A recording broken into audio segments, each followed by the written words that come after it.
Okay, got my mic set up. My headphones, not necessarily. There it is. Both the mic and the headphones are set up. We can get to playing Alchemy Stars, the brand new event. Brand new event called Farewell My Wonderland. From what I heard about this event, it's one of the more depressing events in Alchemy Stars. Usually events in Alchemy Stars are mostly happy. Sure, there are some hardships, there is some depresso every now and then, but there is nothing on the level of Arknights, for sure. Usually it's just, fucking around with friends and driving cars in the desert and having fun at a circus and things like that, for the most part. This one is supposed to be like, maybe not quite Depression Olympics, but it's supposed to be fairly sad, and the music seems to agree with that accession. Right, we're gonna play it, we're gonna see for ourselves. Haven't played any of that, I just farmed the currency, and I'm missing only a little bit to get the 5-star Aurorian selector. And also, I see I'm still missing a poster, so might as well buy it now. I think I should be able to get the remaining bullet casings, or whatever it is, through the course of this event. Enough to get the main reward. Right, this event introduces 2 new Aurorians, Pollux and Casta. I managed to pull both of them in the same exact 10 pull. First 10 pull I did for this banner, I got both of them. And also Noah. So that was one of the best pulls I had in Alchemy Stars. Just so you know I'm not lying. Where are they? Okay, they're not leveled up, so they're gonna be somewhere down there. There it is, Pollux. Pollux and Casta. Here they are, the both of them. And the screenshot of the pool is in my Discord server, so if you're ever interested, then you can check it out. Maybe I should go into this view. Streaming view. Sure, you can see my socials and whatnot. Because of that, maybe I can actually shrink the socials a little.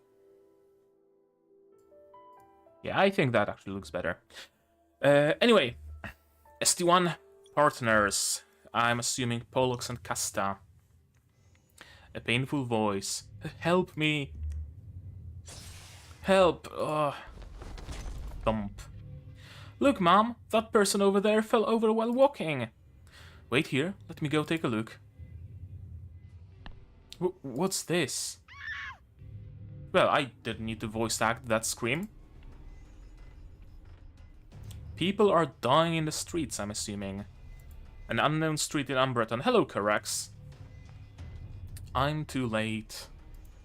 So he knows something. Are you sure you didn't see anyone else around? No, and my son only saw the victim fall. He wobbled a bit before collapsing. By the time I reached him, he was already... Alright, get it. I'll handle this. You may leave now. It's not really safe in Umbreton lately, so try not to take secluded paths. Okay, thank you. Let's go, son, and stop picking. Another dead end. Still can't catch up to the perp. The only sure thing is this guy died in the same way as the previous victims. Wait a second. There are still faint breaths coming from him. Could he... Buzz. Hello, Istvan. Sorry, Shadow Lord. All that was left was the victim. The witnesses didn't see anyone else. And who was the unlucky sap? The out-of-towner who made his fortune from horse betting. He fell right outside his house. Seemed like he was on his way somewhere, but... Based on my preliminary inspection, I think he can still be saved. We should take this chance. I'll send someone to resuscitate him right now. You stay on the case. Anything on the perpetrator this time? If we connect this crime to past cases, the wounds on the victim are identical to the nun's murder several years ago. A crucial detail was overlooked in all the previous investigations. All the victims suffered a small cut on their bodies before collapsing suddenly for a reason that is yet to be determined. Probably poison. Cut on the body, sudden collapse. Fast-acting poison, probably. The cuts are always almost too small for the naked eye to see and never seem lethal, but upon closer inspection of our most recent victim, I'm pretty confident it's a knife wound. The culprit is very skilled, the knife enters swiftly and precisely, striking just the right spot. Correct, I put you on the case to bring the perpetrator in alive. You're a doctor, you should know what to do. Please give me more time, sir. What are your plans?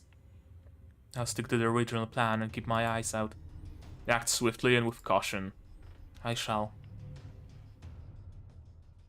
Month later, at the Home Goods Convention in Umbreton. Hello, Wendy. Extra, extra! Umbreton news fresh out of the oven. Get your delicious press now. Who describes a newspaper like that? Hey! NGS, what a rare sight! Are you alone in Umbreton? Oh, no, I get caught. So, how about picking up a copy? You don't want to miss the Just In! Umbreton has been plagued by mysterious serial killings in recent weeks. Several people with ties to black market have been found dead in their homes. Victims showed peculiar signs of struggle and the murderer is still at large. How's that? Are you getting the urge to snatch the paper right up now?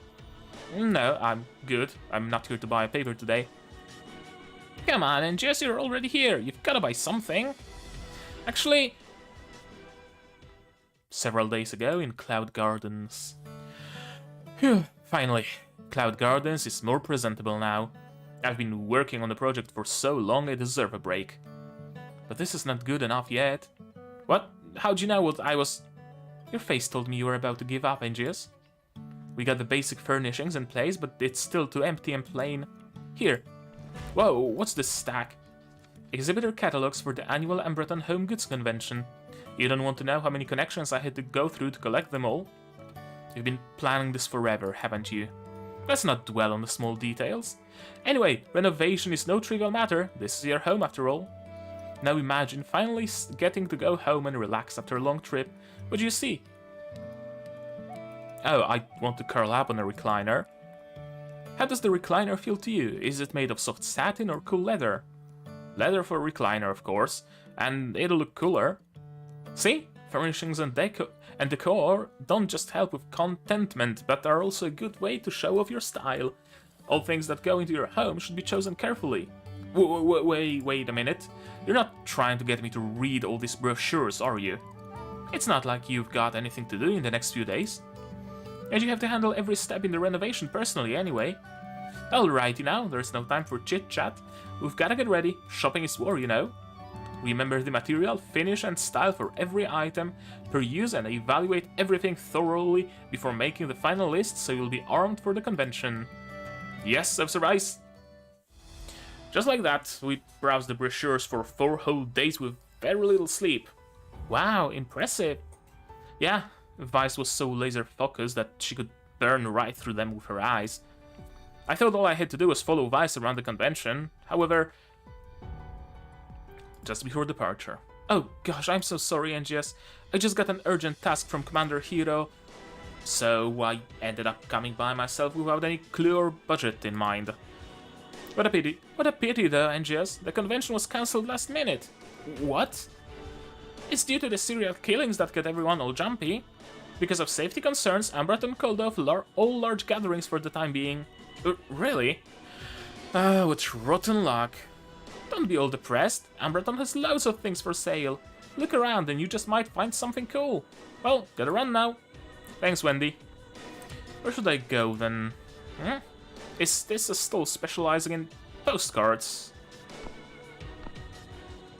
His color is very pretty. Oh, is he from the north? I forgot the country in the north. What's it called? But he has the design of a Northman. Postcards can be home decor too, you know. Feel free to look through them. They highlight different towns and locations around Umbreton. Well, I do at least have enough to buy a postcard. I guess I'll take the one I'm holding then. Thank you, and please come again. The town on this postcard is called Euphoria, and the writing on the back, "Welcome to Wonderland," haha, title drop. Never been there. It'd be nice to check it out sometime. Moderate retail therapy does improve one's mood after all. Whoosh. Swish. My postcard! Jeez, where did it go? Stop right there, you two! Panting. Oh, hello, Corax. What a weird-looking man. Is this kind of a look the latest fad in Umberton? Hold it. Why does he look familiar? I have no idea why you stopped us. But thanks nevertheless, NGS. Well, since the man's caught, I can take it from here. Horax, why are you dressed up like this? Please, sir, I'm begging you, I don't have anything to do with it. Unless you give me something worthwhile, I'll take you straight to the Shadow Lord. But I don't know anything. Is that so? Clang. No, don't. Okay, I'll talk, just put that away. I did business with them, sure, but I didn't kill anyone. They all got their start doing shady businesses and used their money to exploit the criminal underbelly of Umbraton. That's all old news. Anything else? And before they died, they all visited Euphoria. Supposedly, the Grim Reaper shows up there. Grim Reaper? That's right. Anyone who doesn't obey the Grim Reaper snatches their life a few days later. They must have died because of the Grim Reaper, who shall not be spoken of. But isn't Euphoria already... You'd better be telling the truth. I am, I swear. Force boost. Forza Busto! He's telling the truth, Corax. I don't sense anything other than stress and fear. Thanks for the big help, NGS. What are you doing now? I'd like you to go to Euphoria with me. Right now? I'm under the Shadow Lord's order to go there and investigate the serial killings in Umbraton. I'll explain the rest on the way. To avoid your Colossus drawing unnecessary attention, we'll be taking an airship. I'll see you at the Shuttle Hub tomorrow morning. I mean, sure, I did want to check out Euphoria, but... Well then, see you tomorrow. Wait, let me finish. You could at least let me think about it. Whew. First story piece done. I swear, the stories in Alchemy Stars are getting longer and longer and longer.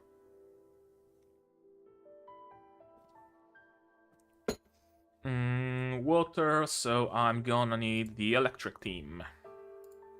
Thunder. Oh, Euphoria, what goddess you are. And I forgot the rest of the song. I just remember the name of it is Oh, Euphoria. And it's by... You know what? Actually, I'm gonna look it up. Because it's gonna bother me.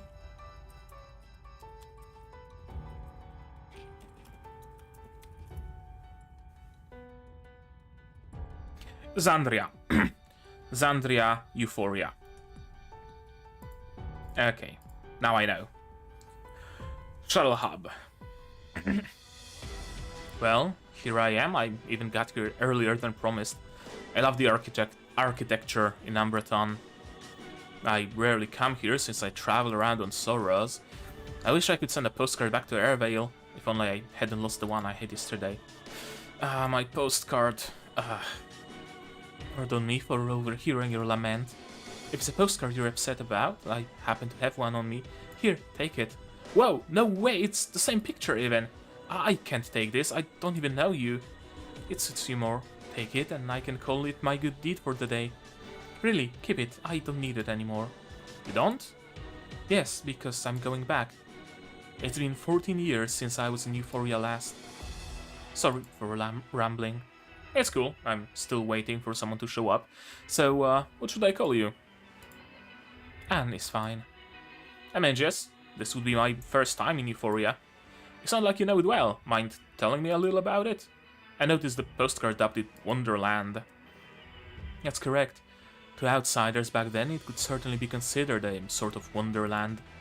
They came in pursuit of happiness they couldn't find anywhere else.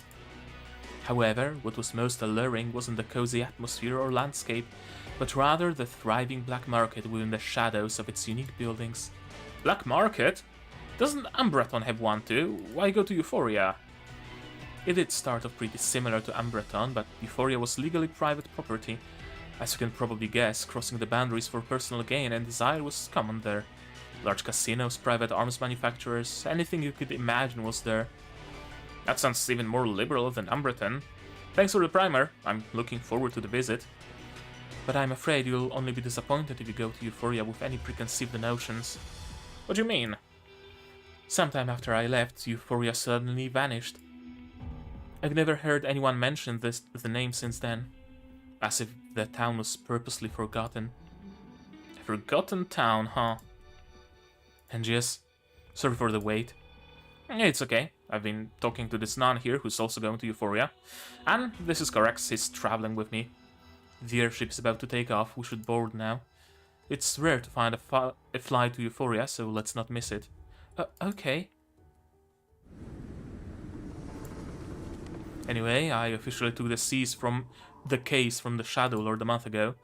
Ambreton has seen violent crimes lately, targeting several venues for underground trade, as well as those involved in the trade. The events are hurting the economy. It has to be a covert investigation for a number of reasons. From the testimony of that man yesterday, I just have to go there. So, you're saying every lead is pointing to Euphoria? Or, speaking of the murder of the nun that started it all, we have someone before us who might be able to help. No problem, I can cooperate. Relax, I just want to ask a few simple questions. Are you familiar with a nun named Matilda? I do know of her, yes. But all I know is she was transferred from Euphoria to Ambreton. Did she... She was one of the first victims. May she rest in peace. Perhaps that's the fate of us nuns. Couldn't escape it even by leaving Euphoria, I suppose. Not trying to be rude, but you don't seem particularly surprised. Nuns have no place in Euphoria anymore.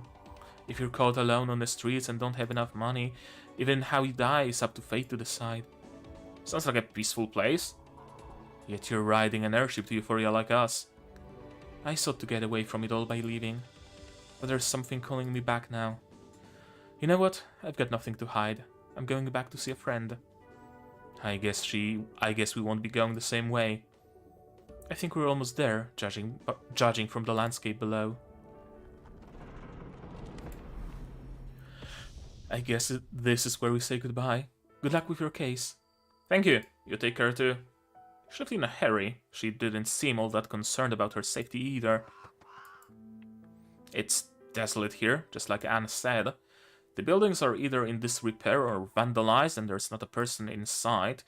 I guess this so-called Wonderland's nothing but an abandoned village after all.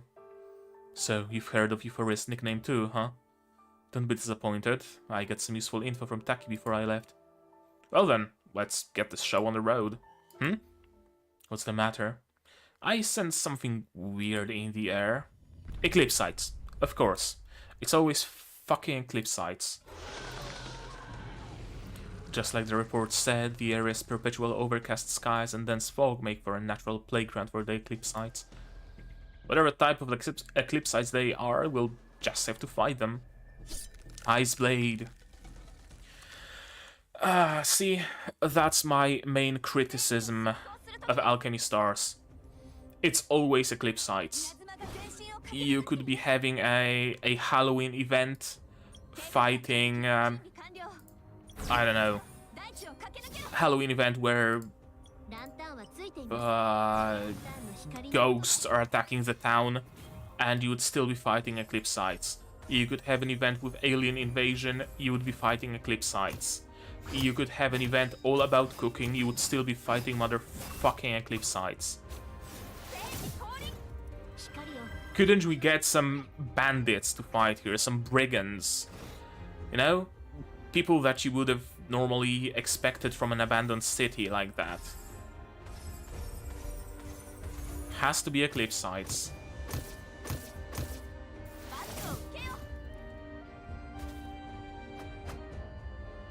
Okay, that should be easy. One and done. No, not quite. More resilient than I expected. Now it's gonna be one and done.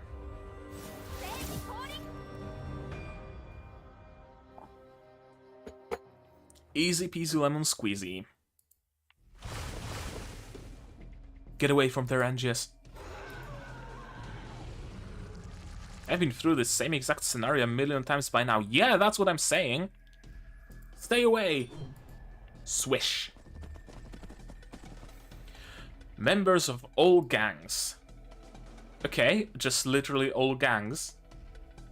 Is that an axe? Are they really fighting Eclipsites with axes? They look like haphazard swings if they struck the vitals all the same. Obviously, these guys know how to deal with the Eclipsites. Are you alright, Angius? You don't look hurt. I'm okay, just a bit scared out of my wits. Are they local Euphorians? Be careful how you skin them. Chest height. The chest height has to be in one piece. Will the fingernails hack off the horns? Oh, and the eyes too. Ouch! I told you to be careful, you bastard. Give me that knife. The eye's ruined. Put it in that junk pile and burn it. Are they dissecting the Eclipsite? What do they want with all that? Time to go, Angius. Now, but they saved me. Shouldn't I thank them? Listen carefully. Look closely at what they're doing. They weren't trying to save you. Their focus wasn't on you to begin with. The Eclipsite hide and organs, that's what they're after. Probably to sell at dirt cheap prices, one for 200, for 300. They've probably been following the Eclipsites for a while now. We were just collateral passerby. Euphoria, forgotten town as it is, clearly runs on an entirely different set of rules. If we don't go now, this place is going to suck us in and swallow us whole. Okay, then let's... Hell up, you outsiders. You can just come and go as you like. We don't recall giving you permission to leave. Don't tell me you don't know the rules of Euphoria. Just split a hole in the ground. I guess it's too late now. Word is that Euphoria is a hospitable place that makes everyone feel welcome. Of course, this hospitality should be reciprocated. Here we go, do your counting. You, come here. Who, me? Who else? Countess back there. As for you, speak. Where'd you come from? We are... Why did Corax just glance at me? That was probably not the time to be truthful. But this is a township of Umbretons, so we might be able to get them to back off if they learn we're from there. We're from Eravale, north of Lumopolis. It's a small town isolated from the rest of the world. Huh? Eravale? What the hell are you trying to fool? It's true. He sure is selling it with a straight face. He's probably also trying to imply that they're super uncultured. Boss, I think Eravale is a real place. Fine. Next question. What you do and why are you here? We're here for business, selling junk. You know how it goes. Just trying to scrape by. And why don't you have anything on you? We're just scoping the place out, and we did bring offerings, didn't we? As for who we are, he's my driver, and me, I'm done counting. I got 1,235 total. That's a lot of money, boss. Those two are rich. Alright. Seeing as we've given our offering, I think we can call off this little welcome ceremony. We'll be on our way now. There's no need to accompany us. You did cough up the money, but not enough. What do you mean? The price just went up. How much? 20,000. And that will do. Let's see it first. They're robbing us, Corax. They won't let us go, even if we give them all our money. Relax. I got 20,000 on me. You can even ask for more, but you'll have to come to get it yourself. There are only 2 of us and a dozen of you. No reason for you to be afraid. Snap. Hand or a neck? Probably a hand. Boss, do you have a friggin' death wish? But his arm was broken. It was dangling like a wet noodle, yet it regenerated in a second. Stop screaming so loud, your arm's fine. See for yourself. But it was broken and I felt it. You... Keep the money. It's exactly 20,000. Didn't you want to know what I do for a living? I'm a doctor. I can heal you, and I can shatter every bone in your body as well. Not just you, but everyone behind you too. So, are we free to leave now?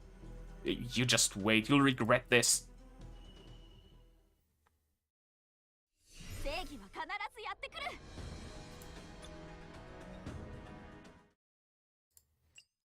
Okay, another combat, this time water.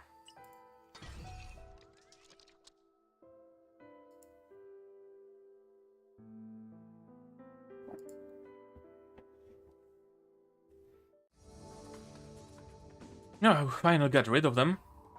Why'd you waste so much time with them, Corax? You could have just dropped Istvan's name. They might look mean, but they're just a crew of street ruffians. No way they'd defy the Shadow Lord of Umbreton. That would have been the easy way out, but there'd have been repercussions. Umbreton is powerful, but the Shadow Lord prefers keeping things low-key. Bringing him up would have been seen as a provocation. Is that what you were signaling me earlier? Yeah, but it's for our own safety as well as the Shadow Lord's privacy. Is it really that serious? Many Euphorians hate Umbreton. Many is an understatement, really. The two haven't conducted any proper business with each other for years. 12 years ago, the Dark Over swept through Umbreton and all surrounding regions. Towns of every size fell, forcing Umbreton to undergo a restructuring. There was chaos everywhere, and Euphoria was one of the towns hit the hardest. The Eclipsites that Umbreton beat all swarmed their way into Euphoria. But the Shadow Lord didn't have any forces back then, so he couldn't help anyone. After the war died down, the Umbreton used Dark Over to ruin Euphoria. Conspiracy theory began circulating around. But I thought Anne said that Euphoria was privately owned? Did the owner just abandon it? That was true, but it became no man's land after the Eclipsite invasion. The survivors band together and formed many small co-ops. Some of the supply facilities were able to be recovered after basic repairs. Once the surrounding population started growing, certain venues returned to operation. The co-ops also gradually evolved into gangs. Euphoria sure went through drastic changes. So this landscape before us is a result of a town stuck in stasis in the aftermath of a war. The streets might be empty now, but there are definitely eyes in the shadows watching us. Alright, we need to move and try to be inconspicuous. Before I left, Taki gave me two choices and contacted his contacts for both. Option A is to pay Gustav a visit at Euphoria's odd jobs. Option B is to find Nekoyashki at roaming odd jobs. That sounds like a choice between something official and something informal. What do you think, Angius? Nekoyashki. It's a very informal place, Euphoria, so an informal odd jobs will probably be the better choice. He sounds enigmatic and no one will notice if we try to find him. And the roaming odd jobs might have a private info. You're right. Contacts like that are actually safer. Let's go find this Nekoyashki then. Seem reliable though. It's not an issue of reliability, but trustworthiness with odd jobs. Because only we can determine what's trustworthy. Very smart. To Gustav, Nekoyashki is just small fry. If you end up going with him, it'll be hard to track him down. His whereabouts are unpredictable, but he does leave symbols, usually somewhere in a building he's in. That's what Taki told me. As for the symbol, does it happen to be a scar-shaped graffiti? How do you know, Angius? I just saw one. See, it's on the sign of that restaurant. As if it's beckoning us to come. I knew nothing slipped by these intel peddlers. Anybody in? So quiet in here. Is this restaurant abandoned? Oh no. Get down, Corax. Damn, miss him. Out of the way, my turn. You again? We come in peace.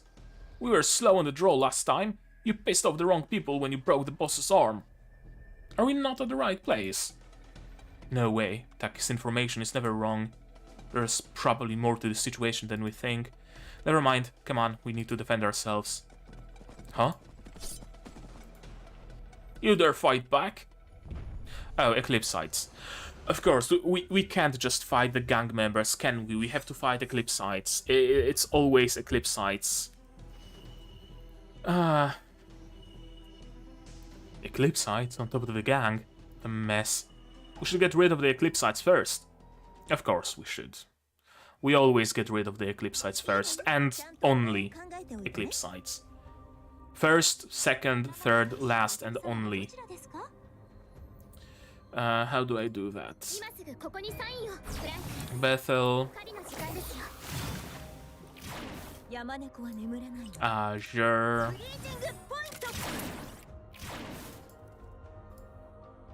Come on. Mirage Strike. Klecken.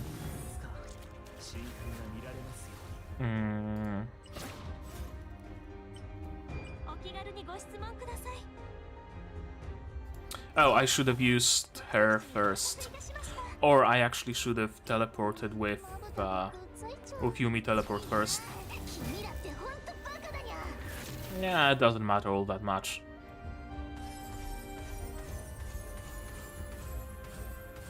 There we go. That should get rid of the first wave.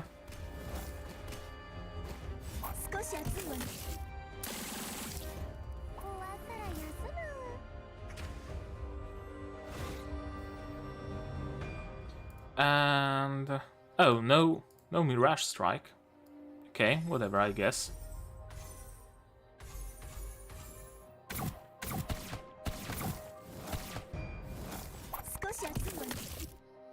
Yeah, that works.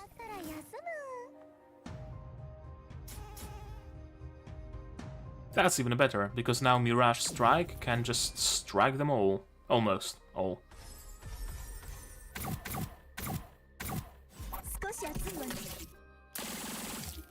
And done.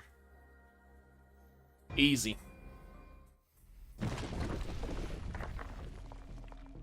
There's so many of them. We gotta make a break for it, Angius. To where? Let's just get out of here first. They're getting away, boss! Get them! An alley in Euphoria. I've no idea where I am right now. And I've got Eclipsites on my tail. Curses, pull back. Hey, how come the Eclipsites went after them? Who's there? I just left for a while, yet the thugs took over my base. Go on and thank me. I come to rescue as your first request. Mr. Nekoyashiki, I presume. If it wasn't because of Taki, I wouldn't be dealing with your lot and your posh formalities. Just call me Nekoyashiki. What happened there? What was that shriek? For survival? I don't know why, but screaming in just the right manner drives them away. I'm not good with weapons, but I can at least defend myself with a few shrieks against the Eclipsites. In a pinch, I can even use them in the way I just did. So, do you trust me now, friends of Taki? That was impressive. I guess that's something private only to you. Par for the course. Never tell me what you want to know. Not never tell me what you want to know. Now tell me what you want to know. I'm correct, and this is Angius. We're here to investigate a recent chain of serial killings in Umbreton. I know very little about the killer right now, except for certain modus operandi. Mind giving more details? Specifically, every victim died from an odd laceration. A small cut that shouldn't be fatal. The victims would stumble around like a zombie before suddenly dying. They found that out exactly as she predicted. That's a rough way to go. Looks like you're not one to be underestimated if you were able to trace your way here from just that. Only she would know the history associated with the technique in all of Euphoria. Please elaborate. I'll take you to see Raven's Blood. They know more than I do. See, the crows are already here. That means they welcome you to visitors from Umbreton. In another alley not too long ago. Oh no, a dead end. Did Pollux and Casta follow me? I don't want to die here. You insist on looking for trouble, so now trouble has come to find you. But I've done nothing other than begging money of the two visitors. What business does Raven's Blood have with them? Don't you think you lot can crawl your way to the top just because the shady dealers have been dropping off like flies? Euphoria will never submit to you two mad women. Is that what you think? Don't come any closer, I've got a knife. I said don't come any closer. Ooh, nice. My knife, what do you think you're doing? Hide. And snap.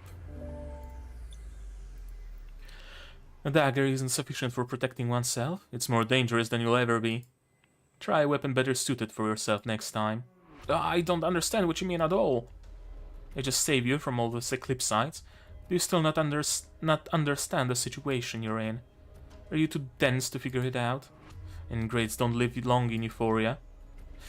Keep that knife away from me. Okay, I'll talk. I'll tell you everything I know. You got tricked into coming here without even knowing how to hold a dagger. I'll give you a little inkling of just how little your employer cares for your life.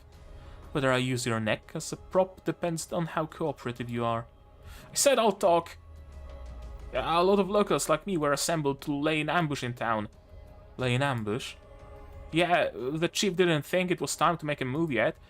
He wanted us to infiltrate the gang and mingle with them over the bars and gambling tables. Is that it? You never wondered what they wanted to do to you next? Wanted you to do next? Move the blade away. Oh, okay, so I heard something about going around the gang a couple of days back. Whoever hired us wanted to spread some rumors around town.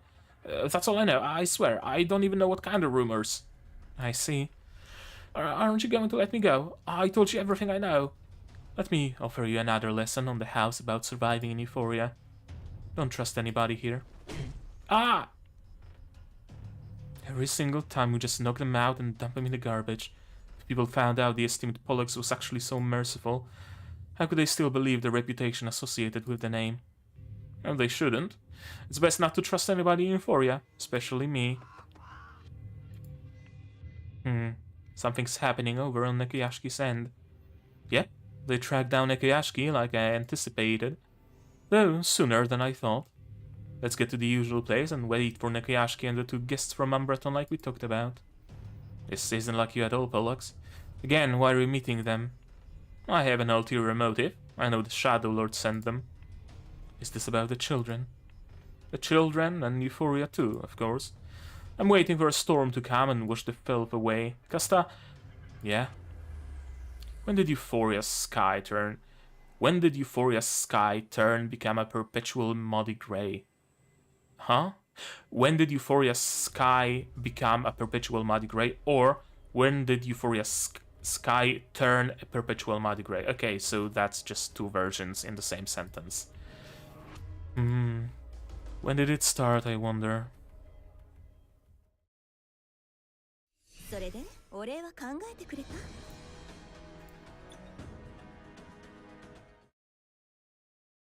And 3, Intel. Again with the water team.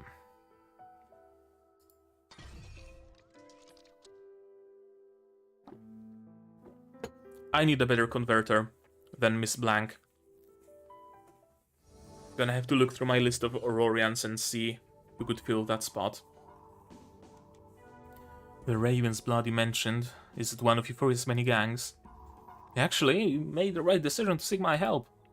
If you'd gone to anyone else, you'd have to jump through hoops to find Raven's Blood. The gang is comprised of only 2 women, Pollux and Casta, but there's still a match for the major gangs. Pollux isn't one for power struggles between gangs. There are only a handful of people even capable of finding them. Is Pollux the she you mentioned? Yeah? She of your arrival in Euphoria and was waiting for you to come to me. More ears to the ground is essential to survival here, right? Ha! You're not gonna catch me arguing against that, especially with visitors of such prestige. Anyways, she told me to bring you guys to her myself, to the usual spot, as she put it. Hopefully she will be helpful in my investigation. Are you suspecting her? Relax, I'm not going to arrest anyone without a cause. Even if I have a suspect in mind, I'd still want concrete evidence before taking anyone in. Why? What are you waiting for? What are you waiting for? Another victim to get cut? I would never wish for more innocent people to fall victim. This is a very serious matter, Mr. Nekuyashi. I hope you can treat it with some respect. My, you've got to stick up your ass, haven't you? Oh, fuck. I just find your suspicion preposterous. That doesn't sound very convincing coming from me, since I'm a friend of theirs, huh? Anyway, I'll take you to where they're waiting us. Then you can decide for yourself. He sounds very sure of their innocence. So, where's this place we've been talking about?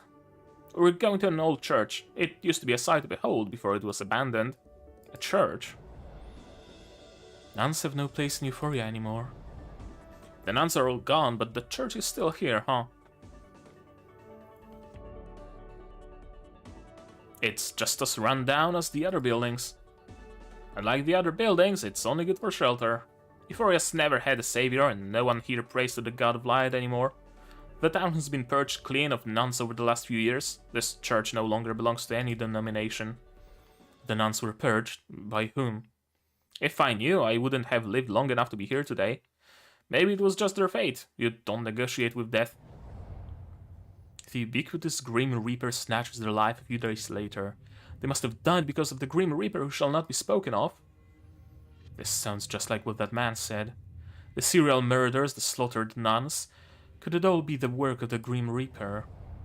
Speaking of which, we met a nun on our way here. We parted ways after arriving. I wonder how she's doing now. What? Is that true? Yeah, she came with us from Umbreton. She was very obviously a nun. A nun from Umbreton? You should let Ravensblood know when you meet them. I'm sure they'll be happy to hear it. What's wrong, Pollux? Don't tell me those punks are still around. No, it's not them. But that's the only thing I'm sure about. The trace comes and goes, which is beyond them. Nobody in Euphoria can do that. Relax, could be just a cat. Come on, let's go. The children are waiting, and Nakuyashiki should be showing up soon. You go ahead. I want to double back to that shopping district. I don't really think those punks worth your time. Who cares about them? I just want to get some surprise for the kids. Is it the nun following them? It is. It is Anne. Did she sense my presence? Kill Pollux. Is it Cat speaking to her? Or a demon that resides within her or something? Patience is a forgotten virtue, it seems. Eh? Oh, hey, more Eclipsites. Perfect timing. I'll destroy you along with this piece of trash. Bit of yandere eyes, are we?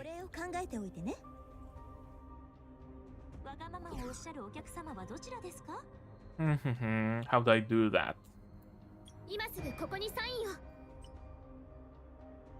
Bethel.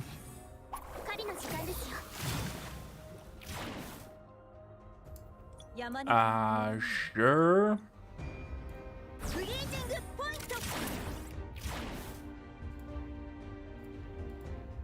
Mirage Strike. Now Klecken. And I don't really need to think much about it, do I? Yeah, I really don't need to. I can just do this.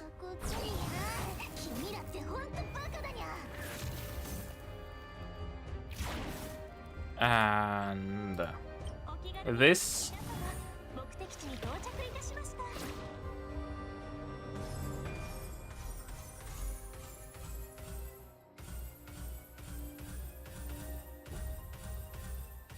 And that's gonna be an easy win.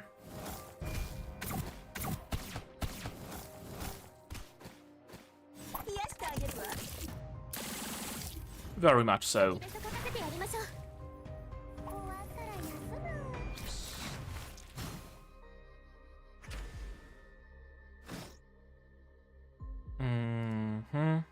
Okay, can't do Mirage Strike yet.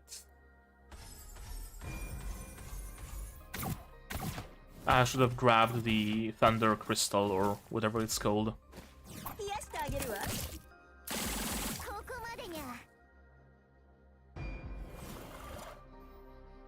Not like it made that much of a difference though. Transformation, why not? And that should do it. Or maybe not quite.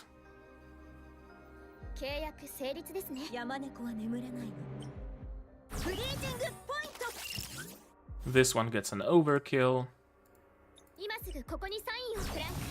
And I guess this one can just be killed by Frankel.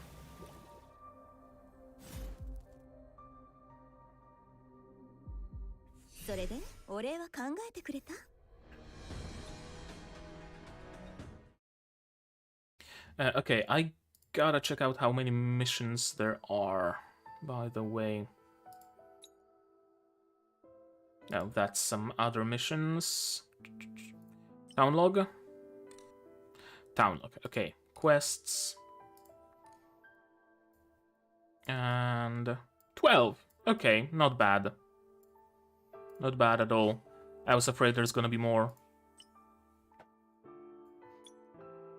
And not many purely story nodes, which is cool. Fire. With Chandra? Sure, with Chandra.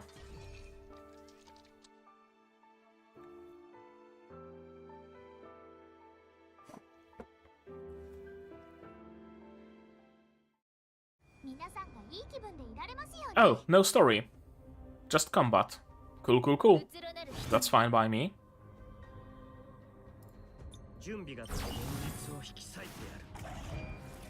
First... I see. Also, I just realized the pun. Icy is all about ice, and her name is Icy.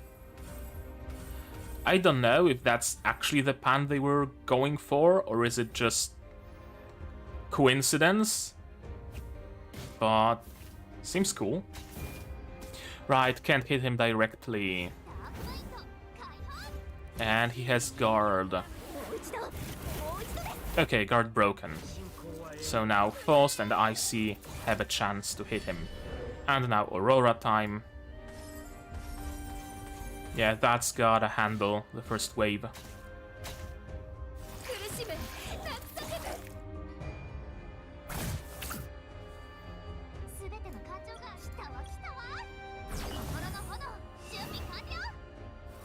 Oh, that wasn't a one-hit kill. Weird.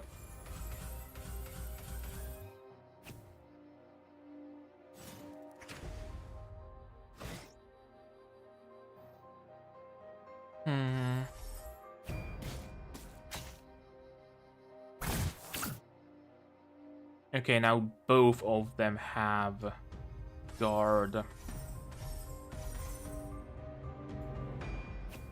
Is that gonna do the trick?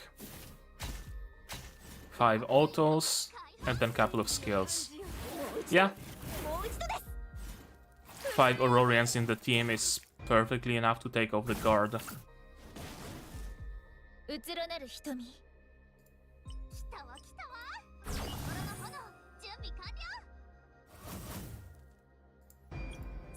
And now we can just do whatever.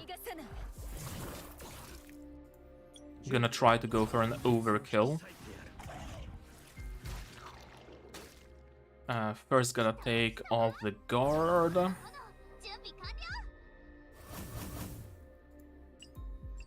Then that's gonna be a hit. Okay, and last bit of guard gonna be taken out with Toru. Can we kill him with just autos? We'll see. If not, as I said, we're gonna go for a complete overkill. Yeah, autos are just enough. No! Just about not enough, actually. There we go. Easy clap.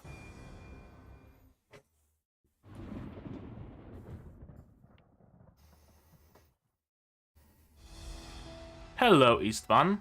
That's a classy room. Looks like a storm is coming. Bunch of clouds, meaning shadow will spread throughout Umbreton. Only a matter of time before it hits Euphoria too. Are you concerned about Korak's investigation? No. I'm just waiting for the weather to turn. Over the past few days, I've gathered a new perspective regarding Korak's case. But I've got no definitive proof yet, so it's just personal speculation. No problem. Let's hear it. I only realized it while scanning old newspapers. Oh, what just happened? Scanning old newspapers. 14 years ago, something happened in Euphoria that caused quite a stir in Umbreton. At the time, the place was better known as Wonderland. You probably know about the incident better than I do. I do recall the Gemini incident.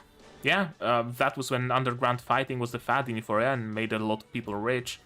Even the captain of the mercenaries in Euphoria stopped relying on commissions for money. That's nothing unusual. The only commissions left for them were probably fighting in those underground arenas anyway. What irony.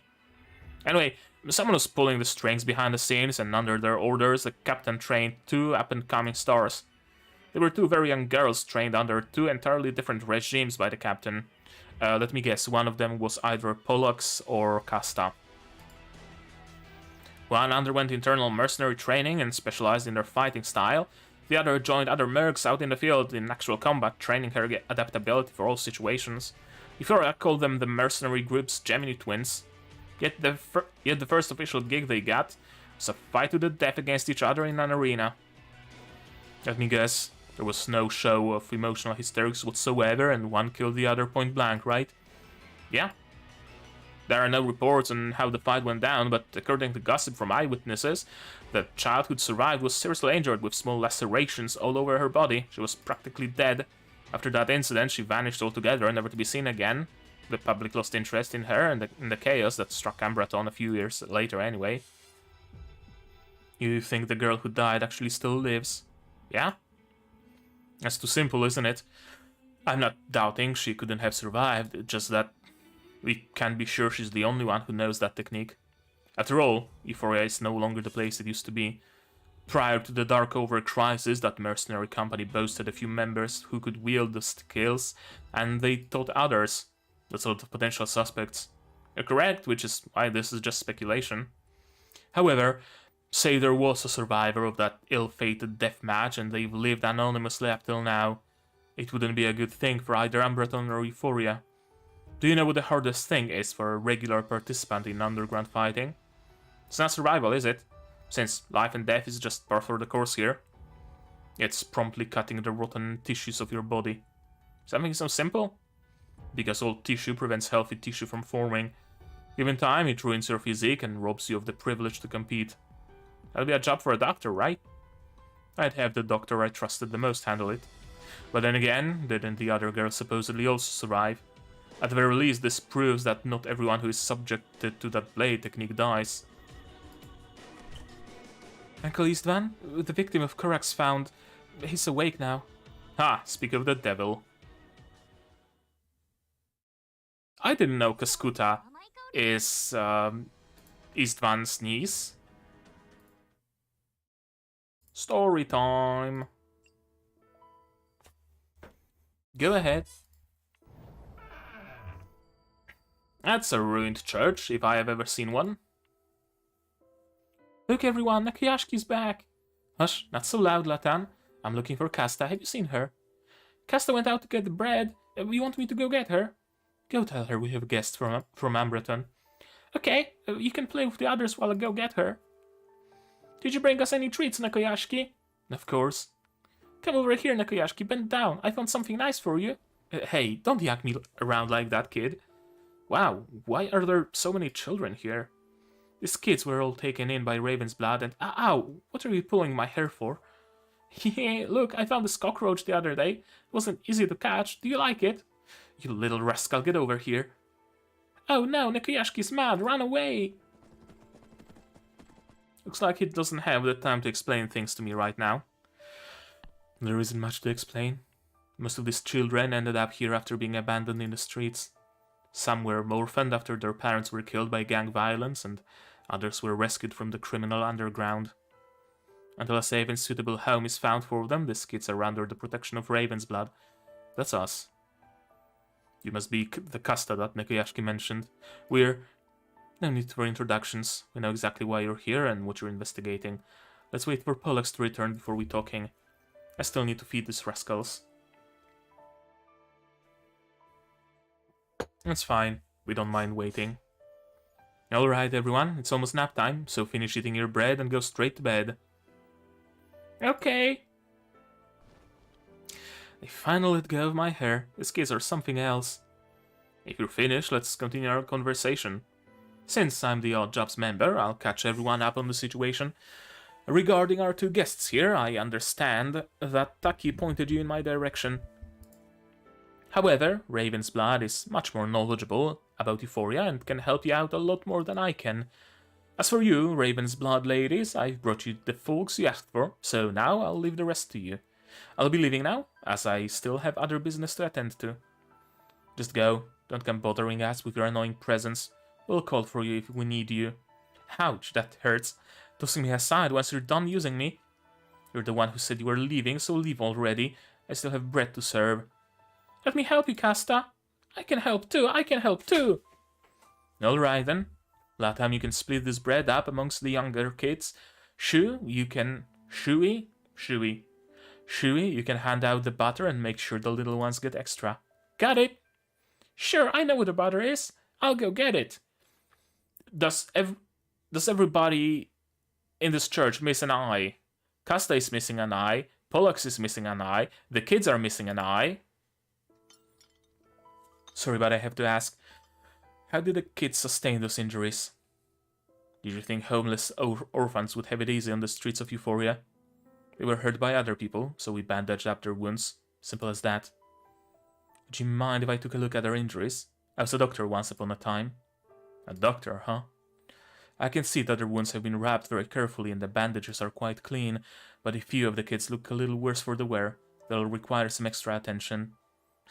Must be our lucky day. We'll have to wait until they finish eating, though. Is someone tugging on my hand? Yes, is something wrong, little girl? Nakayashki said that he left some candy in your pocket, and that I should ask you if I want some. When did Nakayashki put candy in my pocket? Why was I unaware of this? Huh? Look at that. There really is candy in my pocket. Then, can I have some? Of course you can. Here we go. Sorry to keep you waiting. Thank you. Hey, don't eat so many sweets right before a meal. Oh, okay. Hungry? Sorry, all that running around worked up an appetite. Can't do anything about my stomach growling, unfortunately. I promise I'm not here to steal bread from children, though. Ha, you two are quite the interesting duo. A doctor turned assassin and a child in a teenager's body. Maybe Pollux was right to invite you here after all. Granted, it's always smarter to work with Umbreton folks rather than against them. That smell! It's croissant! Croissant! That's right, and I brought plenty for everyone, so all of you can eat your fill today. Go greet our guests, Pollux. I can hand this out myself. Alright, whoever wants a croissant, come with me. Okay. You two are more than welcome to have some as well. Thank you, we'll help ourselves then. Here, Angius. Thank you. Sorry, I'm supposed to help, but all I did was make things more difficult. Don't be so hard on yourself. After all, we've found someone we can work with here, whom we can trust. That's far better than what I was expecting. Someone who would run a shelter in Euphoria just for children. I bet they're not just super strong, they must also be really kind. Now you flatter us, but truly, taking care of all these children is no easy task. You haven't considered sending them to a better place? Umbreton has plenty of orphanages with all the amenities they could ever need. Of course we thought about it. It's the reason we decided to work with you. But not everyone is capable of seeing Euphoria's orphans as any other children. I need to find a place willing to accept them. I see. Not all the children are willing to leave this place either. On top of that, Euphoria and Umbreton haven't been on the best terms lately. I would like to wait until things settle down before coming up with more long-term solutions. Understand? As far as the children are concerned, I can guarantee that Umbreton will welcome them with open arms. And, since we'll be investigating things for a while, maybe we can lend a hand around here too. Oh, right, when the nun gets here, maybe she can help with the kids. Nun? Are you saying that the church dispatched a nun to our church? I think so. While we were on the airship to Euphoria, we ran into a nun who said she was coming here. Honestly, I thought she would be here by now. Euphoria hasn't seen a nun in a long time. Perhaps they simply don't wish to come. But this church still stands. Even if it's somewhat decrepit, I don't think that would stop them from wanting to come here. You know, it was a nun that gave me my name when she found me wandering the streets of Euphoria a long time ago. But after I left the church, I lost contact with her. Then, about 8 or 9 years ago, I heard that she rescued a bunch of children from the chaos. She'd gone to Umbreton hoping to save more, only to die in an accident on the way. As a result, the church fell into disrepair and even vandalism. And that's when you two... Correct? That's when Casta and I established Raven's Blood and decided to fix this place up so it could take in wandering children once again. But if the church has sent a new nun to take over, then maybe it's all the better. All the better? You can't seriously mean that, right, Pollux? I thought you'd say that for us, no one would ever take Sister Matilda's place. No one is replacing her, Casta. Sounds like you two have a very strong emotional bond with this Sister Matilda. I'm an Euphorian orphan myself. Sister Matilda was the one who took me in. If it wasn't for her, there's no telling what the gangs here would have done to me. As for Pollux, that's enough reminiscing for one day, Casta. It's our turn to listen to Mr. Korax and learn about his investigation. I already know the gist of what's going on, thanks to Nekoyashki. A series of mysterious assassinations have taken place in Umbreton, and you suspect that the killer is somehow connected to Euphoria. I think you two will be more than willing to assist me once you hear more details about my investigation. Why is that? It pains me to tell you, but Sister Matilda didn't die in an accident. We learned from the local church that the mysterious wounds on her body were exactly the same as those of the other victims in the case. What? What did you say just now? Say it again. Please, calm down, you're scaring the children. It's okay, everyone, don't be afraid. Casta is just a little worked up, that's all. Apologies, children, we just received some very shocking news. As grown-ups are going outside to continue our conversation, come find us if you need anything and make sure to eat all your food, okay? Okay. The kids still look a little shaken. I'll stay and keep them company. Thank you, Angius. Let's go. We still have a lot to discuss.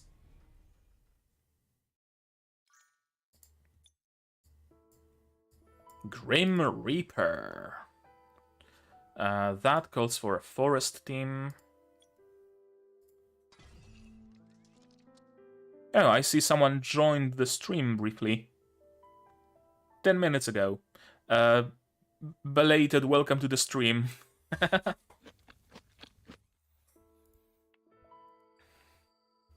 Why aren't you eating, Latam?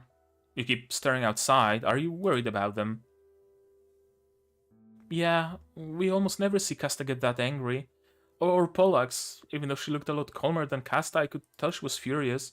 Something really, really bad must have happened. You figured all of that out for yourself, huh? What a perceptive little kid she is. Yeah, I did. Usually, no matter what happens or what kind of news Nekoyashki brings them, they never show any signs of being upset, not in front of us at least. That was the first time we've ever seen them so angry or heard them yell like that. Don't worry too much about it, okay? Once we figure everything out, I'm sure they won't be angry anymore.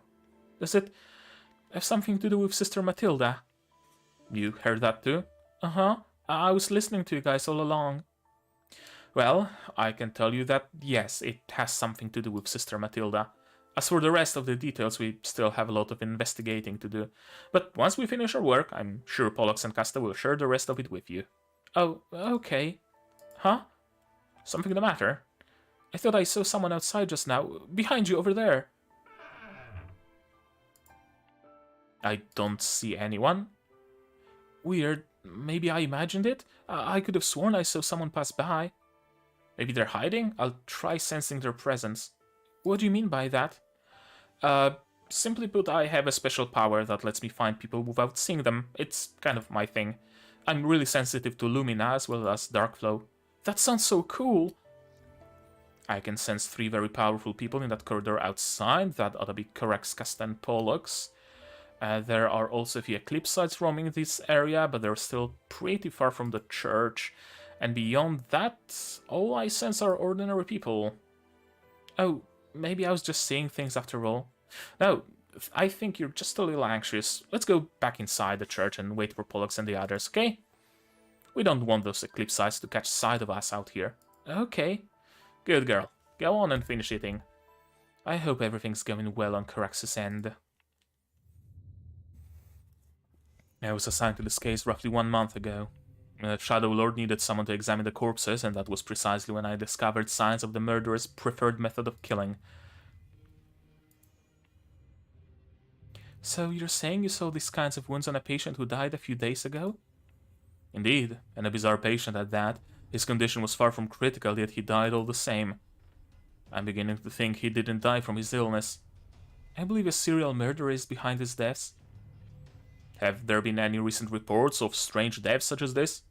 Yes, but their bodies have already been laid to rest, unless you need me to excavate them. I do. We need to re-evaluate their causes of death. All of our findings must be reported to the Shadow Lord as well. Fine, but I don't like this. And what about this guy? Do I bury him? Don't be so hasty, he's still breathing. I might be able to save him. Suit yourself.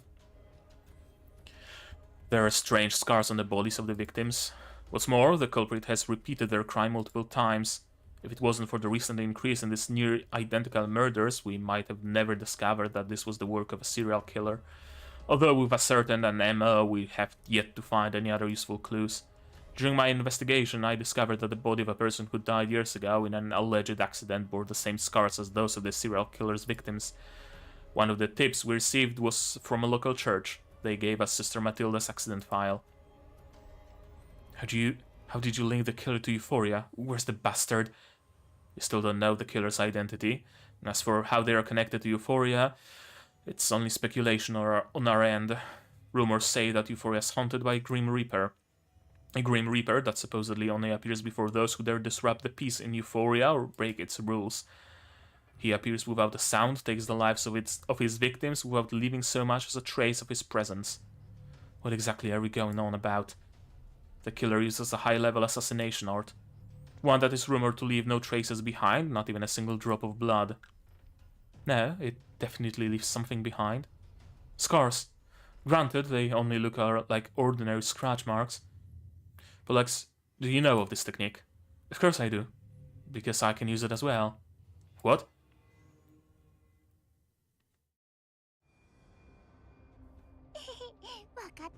Fight all!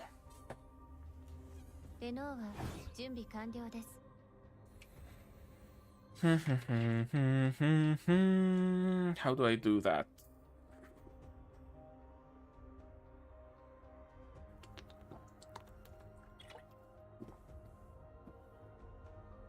I think I should do it like this. And then Lola. Or is Lenore gonna kill them all?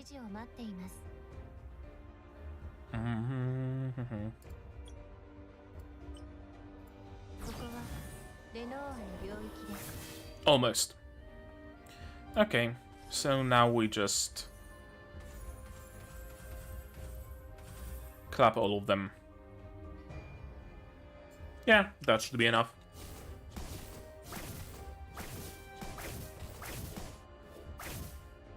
And Lenore. No, not even Lenore. Lola was enough.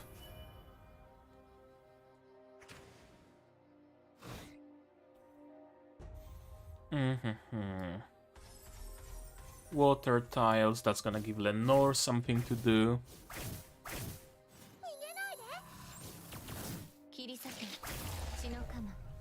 Not quite enough. Poisoned? Poisoned. Doesn't matter.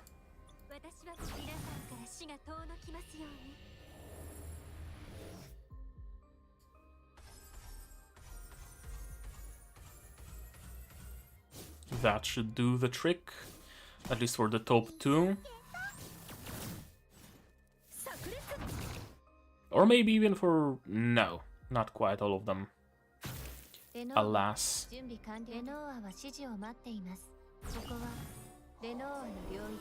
Easy.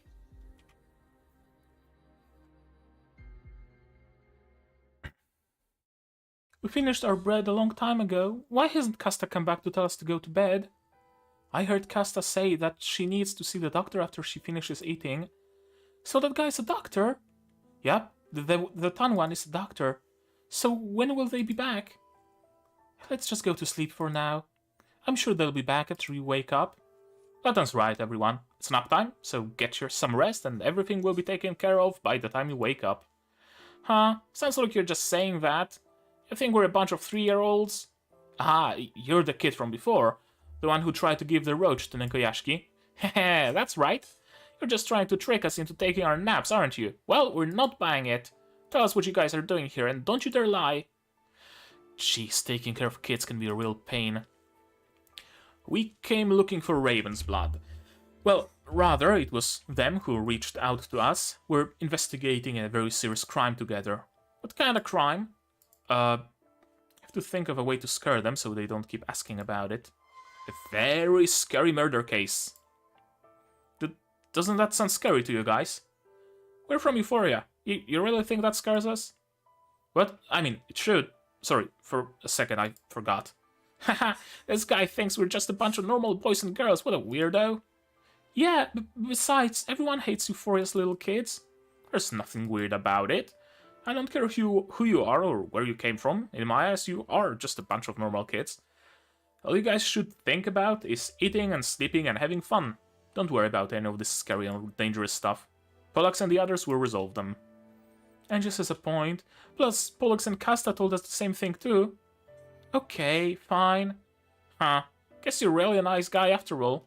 We won't ask any more questions. Nap with us. Yeah, come nap with us, Mr. Navigator. Mr. Navigator, I want more candy. You have candy? We want some too. Hey, not all at once, guys. I'm about to fall over. I do, it's right here. Nekuyashiki stuffed a bunch into my pockets.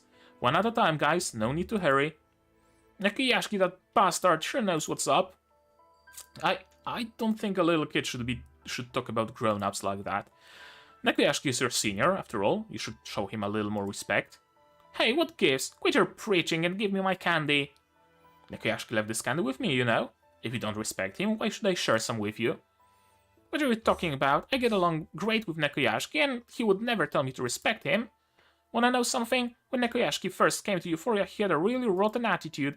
But then a bunch of gangsters beat the living crap out of him. He showed up here all bloody and bruised up. It was only thanks to Pollux and Casta that he survived. Why are you telling this story as though you saw it for yourself? Were you there when it happened? Wait, don't tell me you're actually older than him. Are you nuts? Yeah, I was there, but I was only 5 years old. So, what was the point of telling that story? To show you how close me and Nekuyashiki are, duh. We're bros to the bitter end. Why would we need to be all stuffy and formal with each other? Sure, I had no idea Nekuyashiki went through something like that. I guess that explains why he seems to be on such good terms with Ravensblood. Anyway, Nekuyashiki is a lot like you guys. Another child taken in and protected by Ravensblood. Hehe, exactly. I heard Nekuyashiki was just a little boy himself when he first came to the church. Pollux said that even though his face was all swollen and bloody at the time, his eyes were full of pride. Now whenever he comes by, he always brings us lots of food and other essentials. Heh, and he's our dependable candy dealer. No matter what happens, he always makes sure to bring us lots of candy. Alright, kid, I get it. You just want your candy, don't you? Here, take it. Sweet! Hey, hold up. You can have your candy, but you gotta tell me more about Casta and Pollux. Since we'll be working together, I'd like to know a little more about them. Sure, no problem. Latin can tell you anything you want to know. I guess I'll start with the mysterious legend about Pollux. Oh, that was gunshots. Was that a gun just now? It came from outside. If you're unable to provide me with sufficient evidence to prove your innocence, then I have no choice but to name you the prime suspect. Put down the blade or I'll make you eat bullets. Why are you telling me to drop my weapon when you're already shooting at me? That was a warning shot. Let me repeat myself, drop your weapon. How could you accuse Pollux of being the killer? Sister Matilda meant the world to us. How dare you even imply that we could kill her? I'm only saying that it's a possibility. After all, everything I've heard so far is your own account. I have no way of knowing the truth behind your relationship with Sister Matilda. Apologies, it may be difficult to accept, but from a rational standpoint, I have no choice but to treat you as suspects for the time being.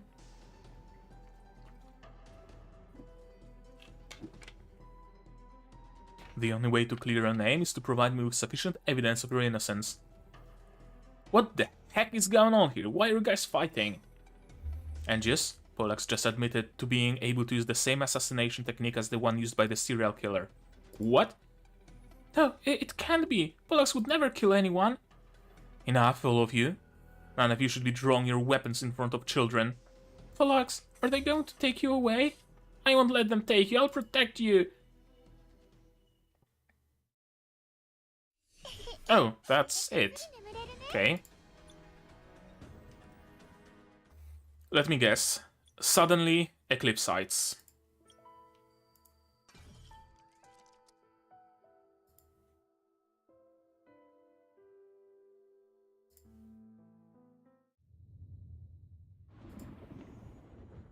Or we're back at Umbreton? No, Euphoria. Did you hear? Raven's blood is getting all buddy-buddy with a couple of Umberton jerks. Wonder what they're up to. Nothing good, I bet. I hear Umberton's trying to sink their stinking claws in Euphoria's next. Umberton already uses Euphoria as its own personal dump. They toss all their trash out here. It's not enough for them. Now they want to take the land from under our feet. The gambling dens and arms factories that were too afraid to do business in Umberton came here instead. Won't it just be more of the same then? Like hell. At least before those businesses belonged to Euphoria. Now Umberton wants full control over everything. Well, I say they belong to Euphoria, but really they belong to the boss. Our liberation wasn't easy to earn in Euphoria, and I refuse to live under anyone's control ever again like the old days. We may be broke, but at least we don't live in fear of our lives anymore. That's right, Euphoria belongs to each and every gang here, those are our rules. Make way for a chief. Ah, my back. I heard Raven's blood beat the hell out of you guys, that true? What kind of stupid question is that? Just look at us. They went to the extent of picking a fight with us for those Umberton creeps. I wonder why. Who knows what kind of schemes they're plotting with those two outsiders? I can answer that. My boys just brought me some interesting info. Umberton sent those two here on a murder investigation. Apparently the killer is from Euphoria, so that's what they're here for. My guess is that Raven's blood is just using this as a chance to suck up to our potentially new masters. Why would anyone ask Raven's blood to help with a criminal investigation, though? Besides, this whole murder investigation could just be a lousy excuse for them to show up and make trouble. Say something, will you, Gustav? You know just about everything that goes down in Euphoria. What do you want to hear me say? What exactly should we do about all this? Saying the word exactly doesn't necessarily make your question any less vague. Are you asking what you gang should do, or all of Euphoria? Both, obviously. Of course my gang's my top priority, but I'm a Euphorian too. In Euphoria, the only thing that matters is a gang's power. If Raven's blood could beat all of your men down with just 2 people, I'm afraid the others already. I need to get to the bottom of this. We weren't grouped together at the time and none of us had our weapons. Not to mention there were a bunch of Eclipsites added to the mix. That's the only way they were able to win. Well, proceed in accordance with the Euphoria's rules. If you and your gang want to earn your reputation back, you need to challenge them to a formal gang fight and win. But if you're too scared... I ain't afraid to fight. Just wait until my wounds are healed and I'll go knock those ravens right out of the tree. No, boss, we shouldn't have to do anything ourselves. After all, Raven's blood were the ones who brought us those Umberton outsiders into Euphoria first and caused trouble. They're the ones who broke the rules. That's right, I always knew those Raven's blood girls were no good. They even screwed with our gang's business a while ago. They were always skulking around their precious church day and night, not letting anyone go near it. Well, duh, that's their turf. Of course, they're not gonna let you just waltz in. Anyway, they just rubbed me the wrong way. Damn right. Gustav, go and tell the other gangs in Euphoria that it's finally time to band together and take out the Raven's blood once and for all. Alright, now just calm down, all of you. I know you're all convinced that the only way to save Euphoria is by getting rid of Raven's blood, but you shouldn't just charge in recklessly. Or have you already forgotten that Raven's blood has made some new friends? Attacking them now might provoke Umberton into retaliating. So what? Euphoria ain't afraid of Umberton. It's not about whether you're afraid or not. Fact is, we still don't know exactly what Umberton's plotting. I say we figure out what they're up to before making our move.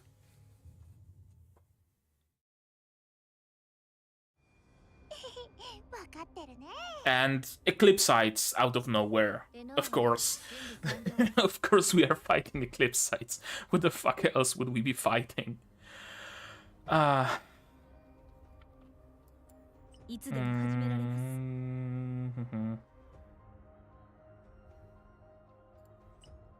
Yeah, that looks about good.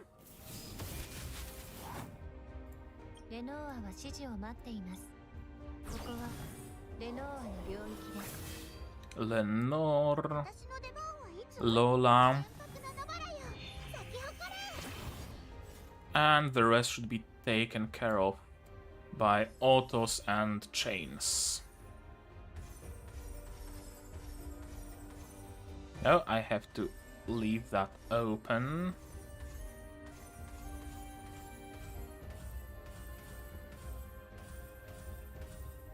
Hell yeah.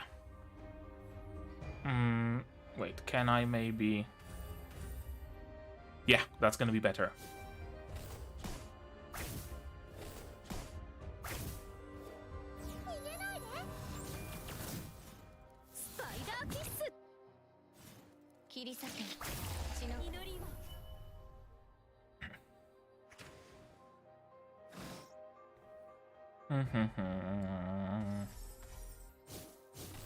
Maybe like this.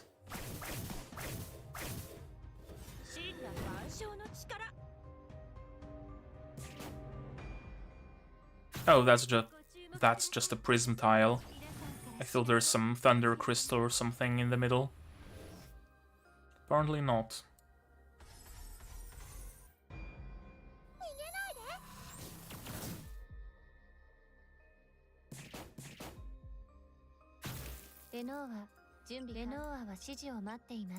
Okay. Easy.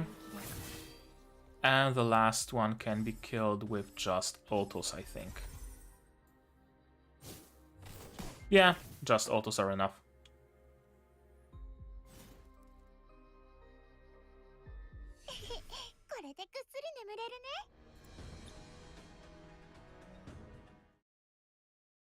And 7, conflict. What exactly are the enemies here? Water and fire, so I could take... Electricity will probably be the best counter here, overall. Yeah, that'll do the trick, I think.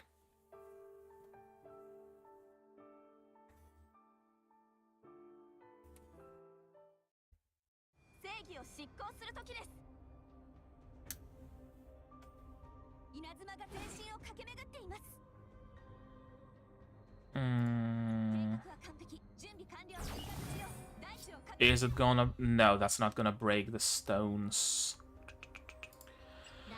How do I proceed then? I need more converters on my under team. Not just more, I just need converters, period.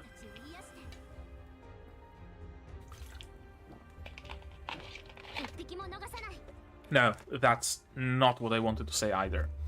I wanted to say that I need converters on my Thunder team because... No, wait. Fuck. I wanted to say that I need not only more converters on my Thunder team, but I also need the converters that I have to be leveled up to BT3 or max BT to get preemptive strike on their skills. Yeah, because I do have converters. Vivian is kind of a converter. She is a converter. But she's still gonna take 2 turns until she can cast the conversion skill.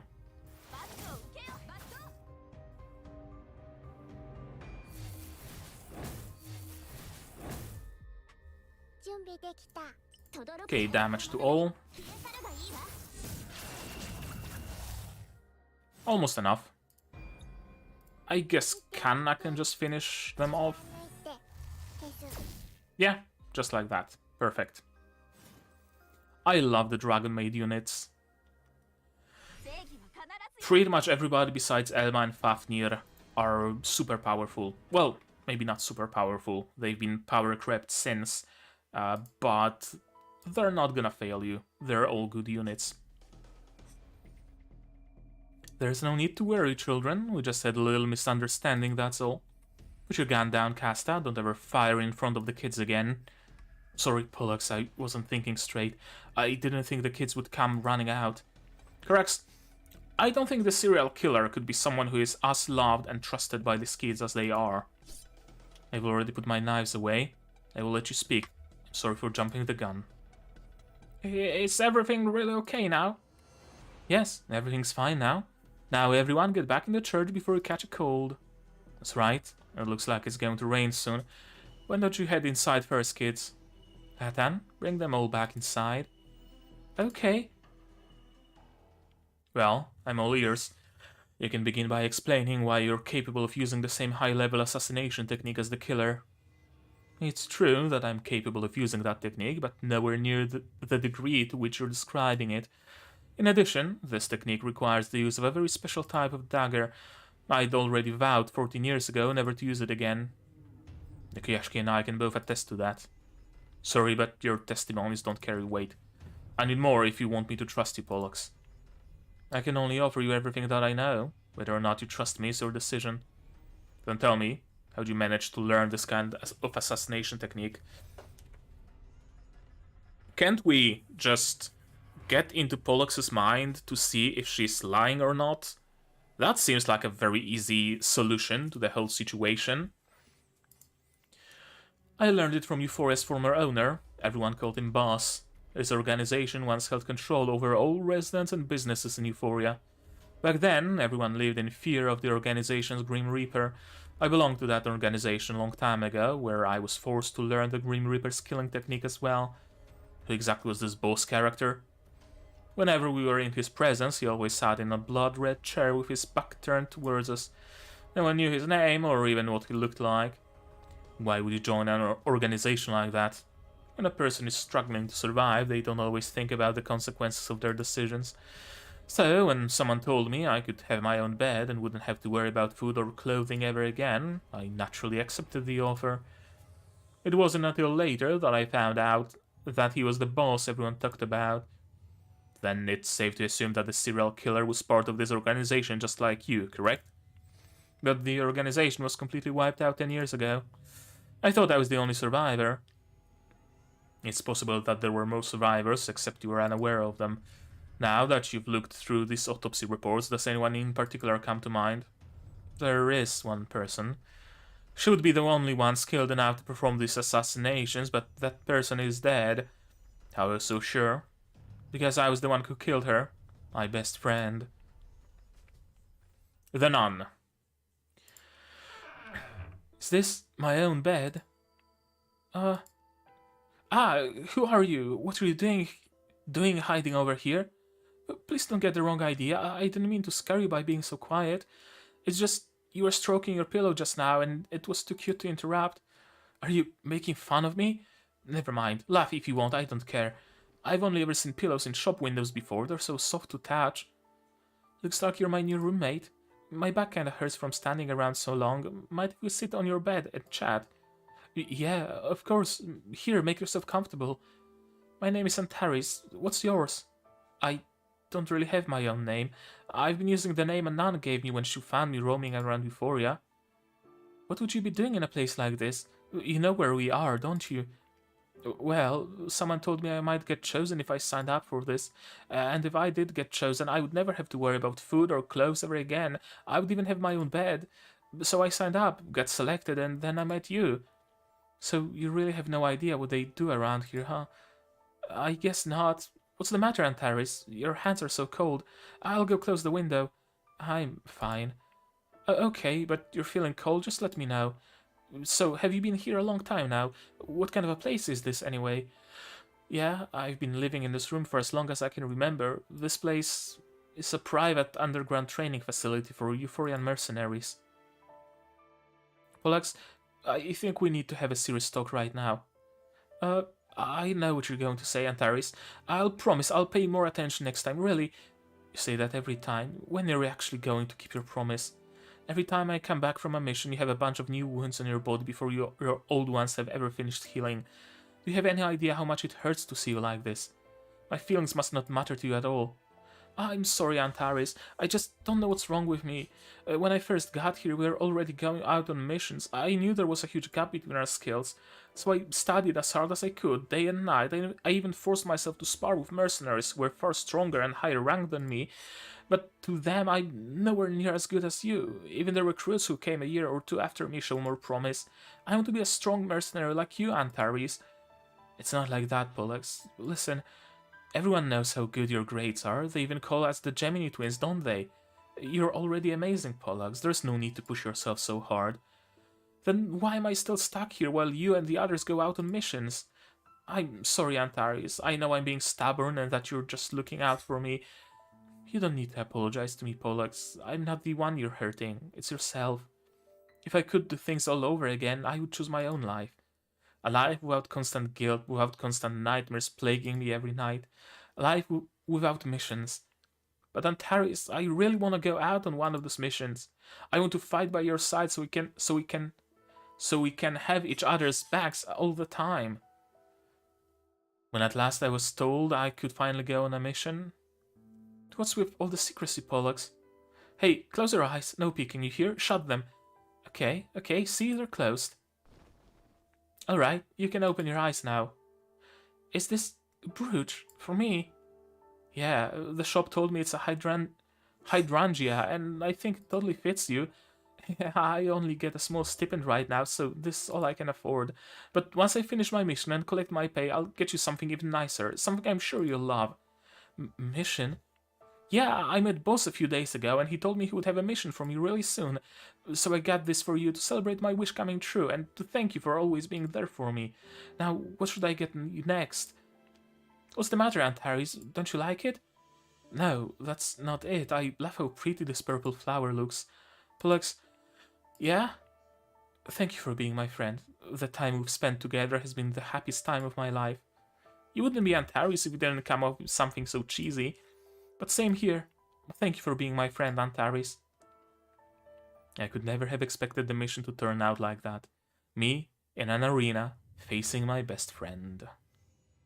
Why is my opponent you? One is a killing machine trained with a hands-on approach in the field, the other is a promising up-and-coming talent carefully honed right here in our training camp. This dynamite duo is known as the Gemini Twins, but today only one of them will be walking out of the ring. Has Euphoria ever witnessed, or will Euphoria ever witness, a nail-biting and exciting a match as this? Antares, you... Raise your dagger and come at me. Haven't you been looking forward to this mission? I know you've been training hard for this, but What are you waiting for? If this was a real fight, you'd be dead a dozen times over by now. I just can't raise my hand against you. What if I told you that the only reason you're here in this arena right now is because of me? No, that can't be true. Why make us fight each other? Don't you think this is a little strange? Strange? There are things in Euphoria you can't even begin to imagine. I tried persuading you many times in the past, just so you're aware I won't make allowances for you. You'd really lift a hand against me? Correct. I was raised in the chaos of battle, and the first thing I learned was show no mercy to anyone. No, I don't want to fight you, Antares. Either defend yourself or die. When I came to, it was too late.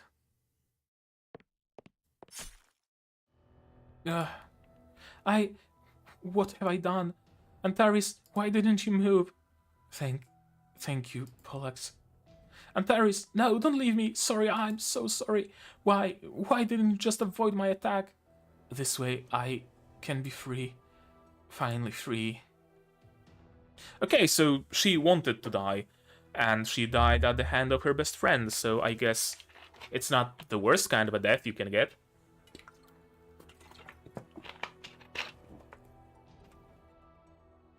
It was I who killed Antares. I killed my only friend in the whole world with my own hands. I didn't understand until the dagger in my hand has already penetrated Antares' chest. How terrible that for which I once yearned truly was. This is why you no longer wield daggers. Yes, today's events keep replaying in my head, so real it's like I'm actually back in the arena. I lost consciousness after the fight and burned with a high fever for over a week. When I finally woke up, I was the only one left in the room. Antares' clothes, notebook, all trace of her has disappeared completely from within those 4 square walls. It was so clean, so sterile, as if she'd never even existed in this world. Soon after, I, too, left the room. In a span of less than a month, both its inhabitants were gone. Did you leave that organization? After that fight, I was traumatized and found it hard even to hold a dagger. For a mercenary, losing combat ability means losing all value, so it's only natural I was kicked out of the group and held captive in the basement. Right up until the Eclipsites came and razed the place to the ground. Do you have any other info you can provide me? No, I'm sorry, that's all I know. I promise you, though, I'll help you get to the bottom of this. Hold up, I sense a lot of people heading this way. Who? I don't know, but I think they're trying to surround the church. It's the Gungoons. Crusade. Water.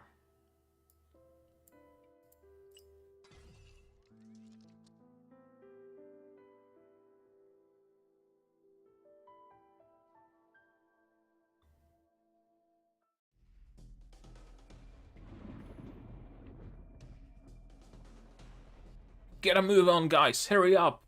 Get your weapons ready. Prepare to engage. Raven's blood aren't your average ruffians. Ready? Keep on the down low once you get there. Wait for my signal. Got it? Roger. Have all our men arrived? Everyone is here, boss. Raven's blood is done for this time. Haha, excellent. I've waited a long time for this day. Hey, hang on a minute. Didn't Gustav tell us not to be rash? What do you know? This is a perfect opportunity to find proof of collusion between Raven's blood and Umbreton. What'll we do if we let them get away, huh? No, I've got to report it to Gustav. When did you become his lapdog? Fine then, get out of here, don't get in my way. Whoever they are, they're definitely heading this way. Who dares look for trouble with Raven's blood? I'm afraid it's not so simple this time. No one would have so rashly approached the church before. It's a large group this time. I'm worried they've banded together to stir things up for us. Why now? Seems they really have a thing against Umbreton folks coming to Euphoria. This is because we came here? I'm sorry, Corax. Maybe our way of doing things irritated local gangs. I'm afraid we'll need to take care of this local gang quarrel first. They're just cowards bullying the weak and fearing the strong. Do they really think they can beat us even by banding together? Let them come, no matter how many. Keep calm. We don't benefit from making matters worse. Kesta, Corax, take the children to Nokoyashki for shelter. They're after Raven's blood and the church. I'll try to stall them here. Okay? I'll keep the children safe. What about you? No one can handle that many alone, not even you. I'll do my best to buy you time. Now go, take the children and get out of here. Understood. You'd better hold out till I get back. I'll help. A few of the kids are injured, so we need to take care when moving them. And Jess? Huh? I'm here. Well, I may not know much about you. I reckon you can find a safe route to get everyone out of here. Can I leave it to you to lead the way? No problem. Nokoyashki is usually at his cabin. Do you remember where it is? Yeah. Nokoyashki lives in a cabin covered in scar-shaped graffiti. Cross the alley south of the church, go another couple of blocks, and then into a narrow alley. There should be around 5 or 6 turns. You'll need to make 6 turns. Alright, I've got it. I'll remember the way now. Okay, ask Kasta if you have any further questions, but I imagine she and Corax will need to handle the fighting. If necessary, you can also ask Latan. She may be young, but she's dependable. When you get there, tell Nokoyashki everything. He'll be able to take you somewhere safe. Have you got all that? Got it? Excellent. You're a good kid. I'll be a good kid, mommy. Those are good kids too. I'm sure they'll cooperate. There's no need to worry. We'll come straight back once we've got them somewhere safe. Alright. Hearing that puts me more at ease. You better hold on till we get back to help, Pollux. I know. I'll do my best. Thank you. Kasta and the children are coming. We have to go. Pollux! Kasta said we need to go somewhere safe. What about you? You're not coming with us? Pollux! Pollux, come with us! Everyone stop bothering Pollux. We promised to follow the plan. But... Don't worry about me, kids. I need to stay here for a little bit as there's something I need to take care of. You guys need to go somewhere safe now. Try to get far away from here.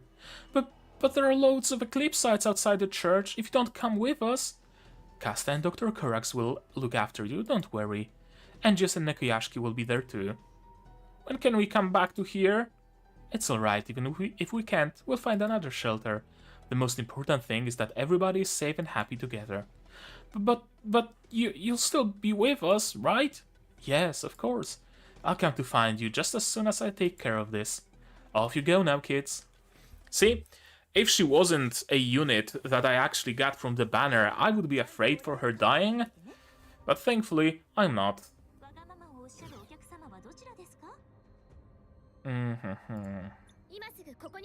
Bethel.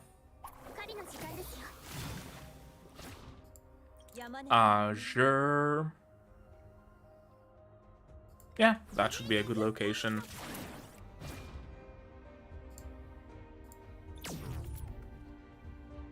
Maybe I should have taken electricity, actually. Okay, Miss Blank. Klecken. And do I benefit from teleporting somewhere? Here, actually.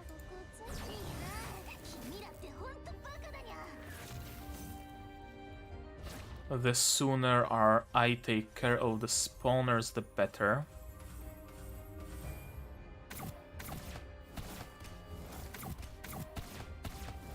Yeah, one is down and the other will be destroyed by Azure. Yep.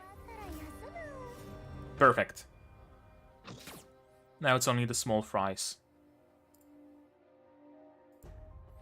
Kinda wish I had Vice on the team so I could snipe them from anywhere.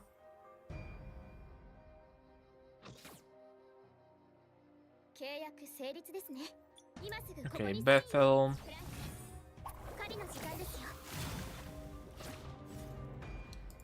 And I'm gonna reposition Mirage. And Mirage Strike. Okay, not enough. Oof.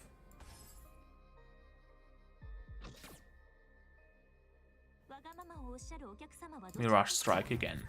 There we go. Blank.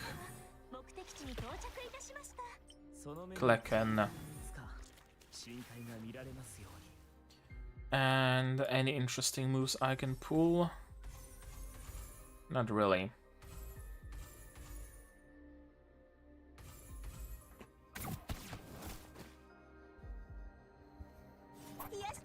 Well, okay, I did kill one of the healers.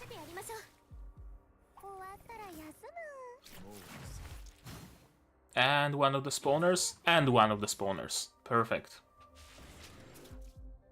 Well, truth be told, could have been better, but good enough.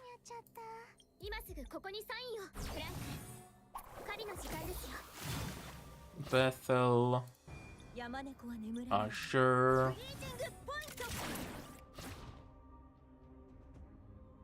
Should I teleport? No, I'm gonna leave the teleport for later. I'm gonna auto the healer and auto the spawner a little bit. And, okay, everybody gets autoed to death. That should work. Yep, perfect.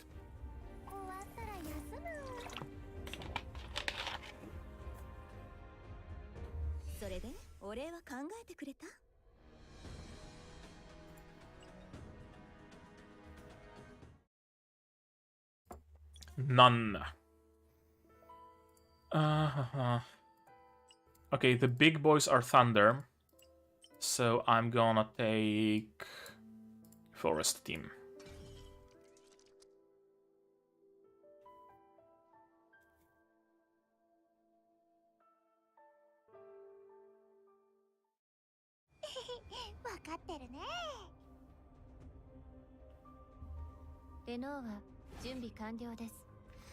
Ah, this motherfucker. Lock styles.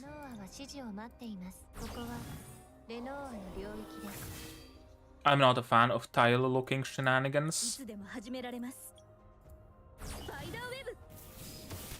Wait, can I just kill him with Lola?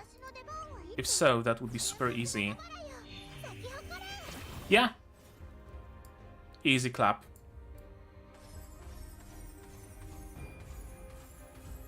And now unload on this dude. Easy.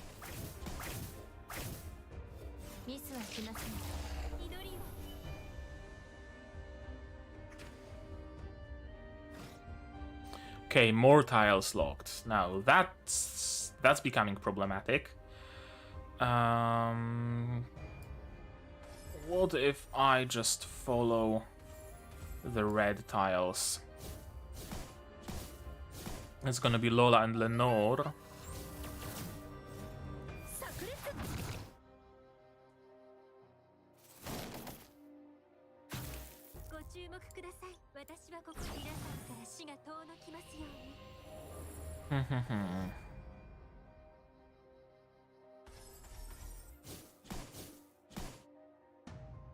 Okay, that should go decently well.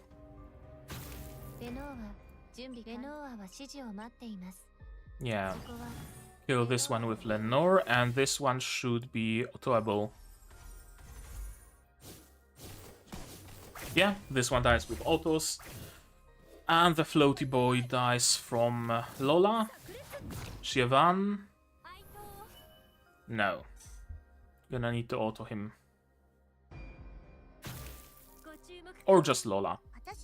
Or you know what? Fuck it.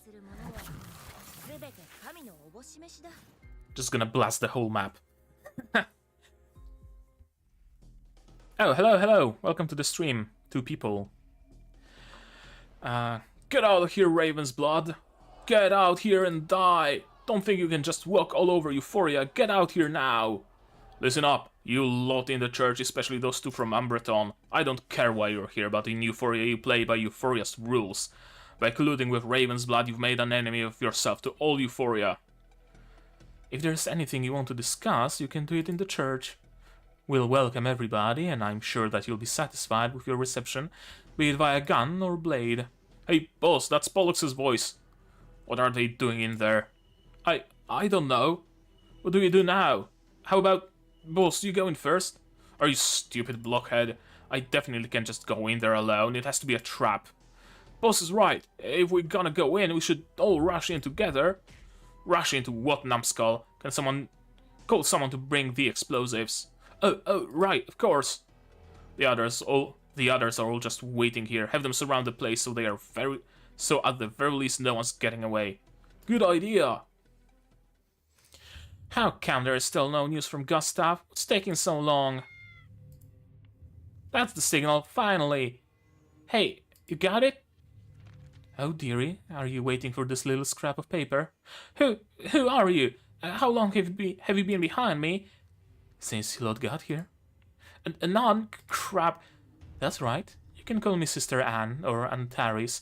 So she is Antares. Confirmed. But then again, you won't have a chance to tell anyone. Now, please don't kill me. I just run errands. I don't know anything. I could consider sparing you, I suppose. But maybe you can tell me who Gustav is. I'm guessing he must be the one who gave you this piece of paper. Well, this was unexpectedly easy. Tell me, is this some sort of a trap to lure me in? What are you talking about? I've no idea what you're saying. Oh, wait. No, maybe the situation was so volatile that he had no time to cover his tracks. What are you talking about? Are you some kind of lunatic? Don't play dumb with me. I knew you recognized me the very first second you saw me. And you also know what I'm here to do. Or rather, what I might be here to do. People do not lie when staring death in the face. Antares, I will tell you nothing. Oh, there's no need. Not anymore. Oh, you... So, this is how it feels to be killed by a Grim Reaper? In return for you providing me with this clue, I will do my best to make sure you don't suffer unduly. You have my thanks. And now, finally, I can go see Pollux. Boss, hey boss, we got explosives. It may not be a lot, but it's more than enough to turn the church into glass. Great, we're done. Lay them out around the church. Be careful, especially if getting fired at from the church. No problem. Excuse me, pardon me, I need to get to the front. Where did the nun come from? Out of the way unless you want to die. Ah, someone just got killed. What's going on back there? Don't worry, nothing happened. People die in gang wars, there's nothing extraordinary about it. Where'd you come from?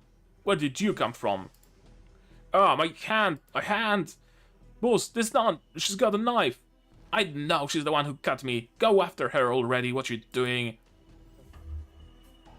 I advise you not to use explosives to try and destroy the church, or you'll face heaven's wrath. Boom. Explosions? Quick, spread out! That nun sliced open the explosives package. She's crazy. Look, she's still alive. How'd she do it? If you could all be silent for a minute, please. I'm here because I've got business with the church. Once I'm finished, I'll leave everyone be. I'd advise against any rash actions before then. Unless you fancy a meeting with the Grim Reaper.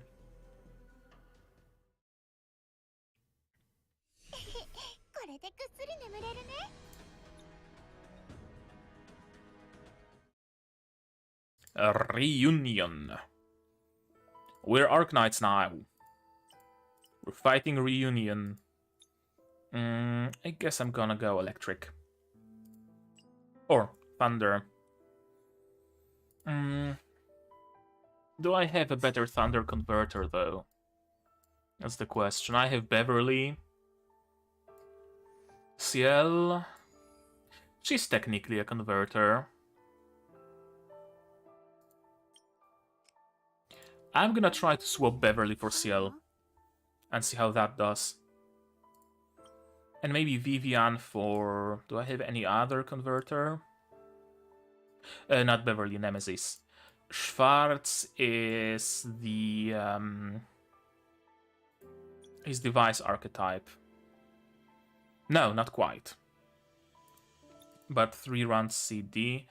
And I need a converter, not a sniper or a detonator.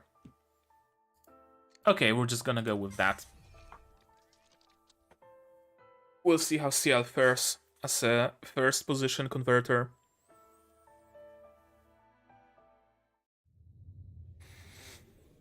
What now? Should we listen to the nun?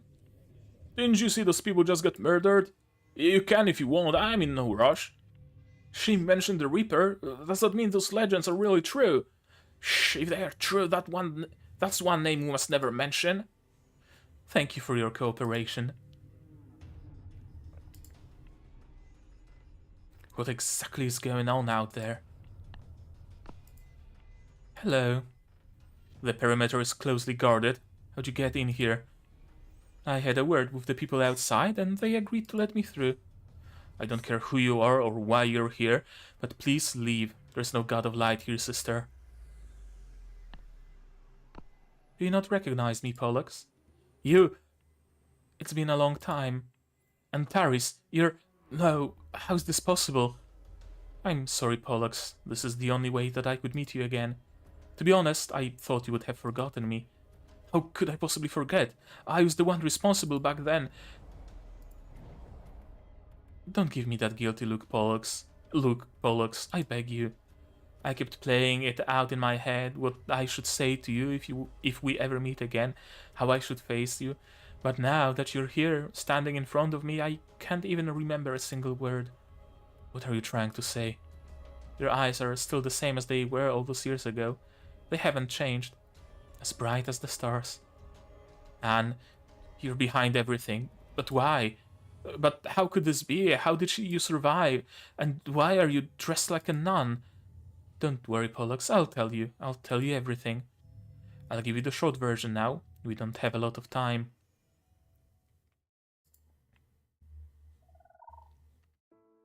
Yes, just here. Now to throw it in the river. Such a pity, as one of the Gemini she just died like this. The boss didn't think that she would make that choice either. Oh, heavens, look in the river! Look, in the river. Help me, there's a child here. Get a fire going, quickly, she's still alive. Someone call the doctor. Ow, it hurts. I'm still alive? Who's that outside the door? It's simply monstrous. Who could possibly do this to a child? She sure is resilient to survive even an injury like that. There's more to this. Take her to the Abbey in Umbreton. I'd rather not get into any more trouble. Here's today paper, Anne. There's a letter as well, though you don't have anyone called Antares here, do you? What? No, no one here by that name. Perhaps it's a wrong name. Could you figure out who it's for? To Antares. I'm a devout disciple of the God of Light. I wish to repent on behalf of someone who committed an unforgivable sin. She faked her own death and deceived her family, all in the interest of gaining some false freedom. She takes advantage of friendships, letting those who love her bear life's burden on her behalf and sink into a sea of misery. She must repent until the next confession letter arrives. Who sent this? You alright, Anne? You've gone pale. Let me keep the letter here for now. Maybe someone called Antares would come to claim it. So for all these years you've been living as a nun? That is correct.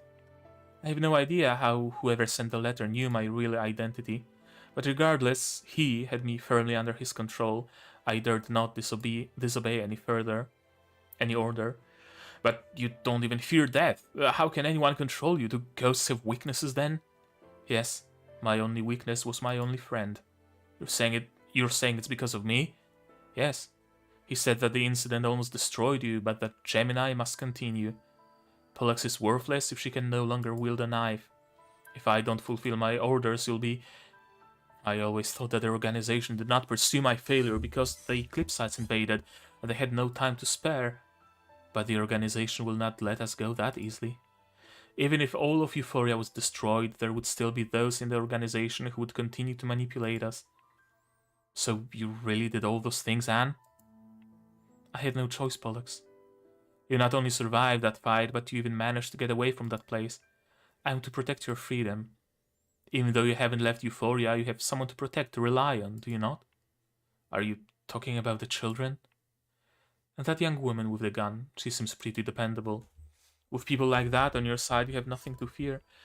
Whereas I'm nothing but a long-gone, vile undead.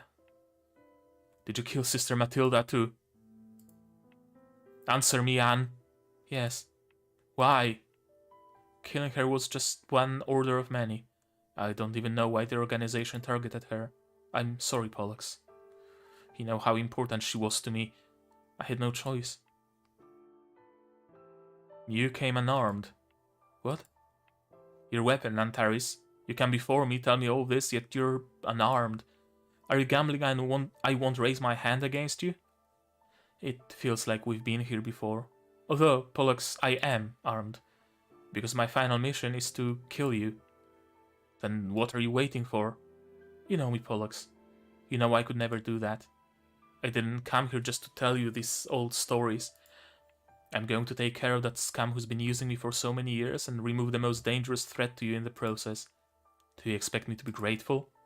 Not in the slightest. I came only to see you one last time before we say goodbye once more.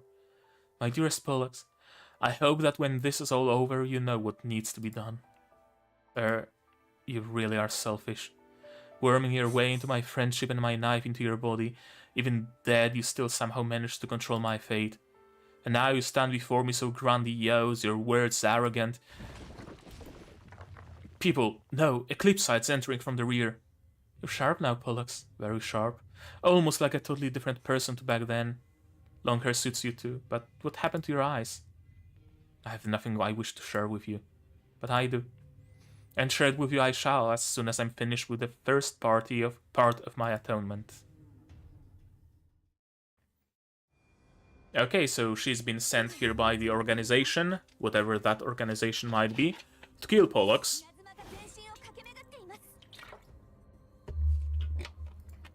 Question is, can she just try to get away? Pollux kinda sorta succeeded. You know, there's a chance she might have succeeded as well. How do we do that? I mean, realistically, she probably came here seeking death. She speaks of herself as an undead, or what have you.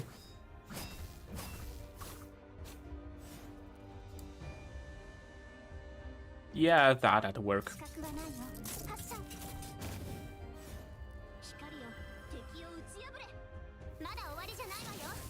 God damn, is still powerful. I'm gonna have to include her in my in my Thunder team, like, permanently. She does a much better job than Nemesis.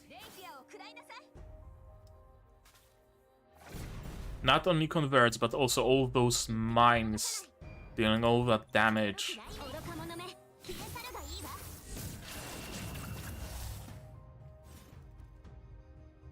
Kinda sucks she doesn't have a secondary element.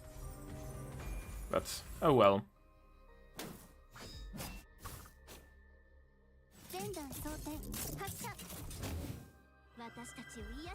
She's just a plain Thunder.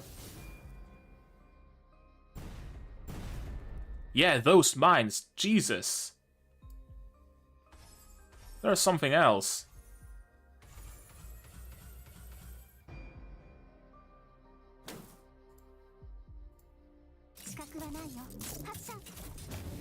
Easy! Ciel makes it so easy. Damn.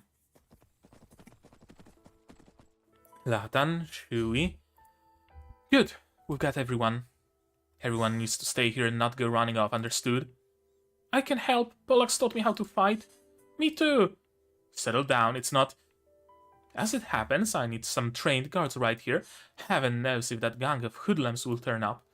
If only you guys could stay here and keep an eye on the entrances and exits, that would be a massive help. Awesome! I'm gonna assemble a special task force right away! A few more boards to nail over the windows would be wonderful too. Roger, let's go, Latam. Copy that. You sure it's okay for the kids to stay here? It's too dangerous to send them anywhere else now, anyway. I've never had this many people here all at once, though, and I don't know how long our provisions will last. Don't worry, this matter shouldn't take long. Gustav, you're here. Think of something quickly before it all kicks off at the church. You know everything about Euphoria, don't you? From what I hear, the situation is critical. Many of the surrounding church are from one gang or another. All I need to do is get in touch with their leaders and I should be able to sort this out. But the key question is, what to do about ordinary civilians? Everyone now knows that Pollux is sheltering Amberton people in the church. I'm afraid that'll take more than a few nice words to sort out. It must be that Amberton lad, right? I guess Taki never mentioned us to you. He told me that you were coming, but never mentioned the massive headache you'd bring with you. Now all of Euphoria think that the Shadow Lord sent you lot here to destroy the place. But we haven't done anything. It's a bit late for you to say that now. Investigating is investigating, but did you really have to provoke the locals and get involved with the Raven's Blood? Do you have any idea how antagonistic Raven's Blood usually is? Gang status has always been defined by strength in Euphoria. We did nothing against the norm.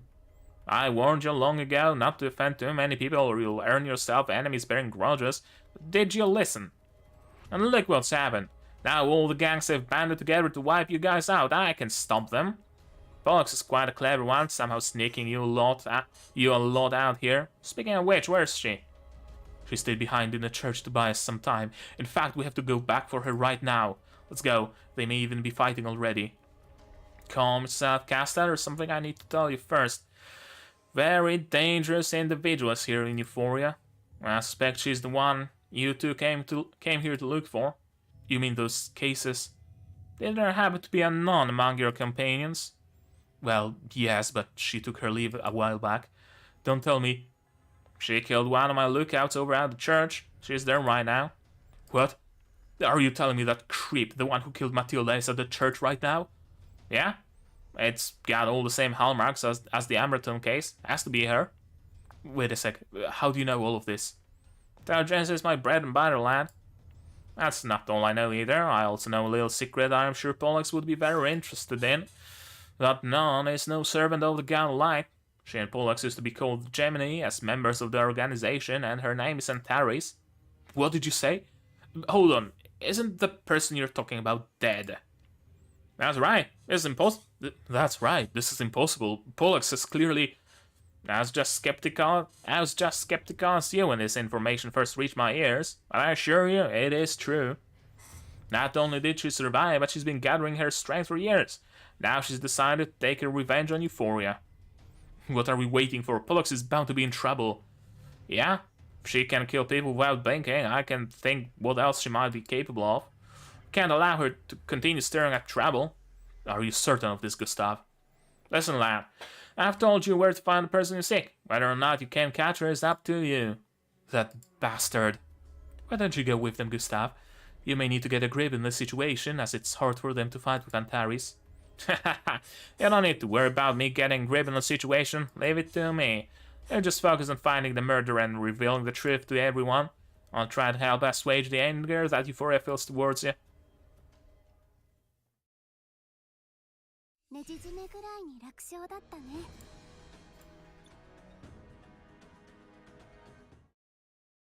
Ooh, boss node.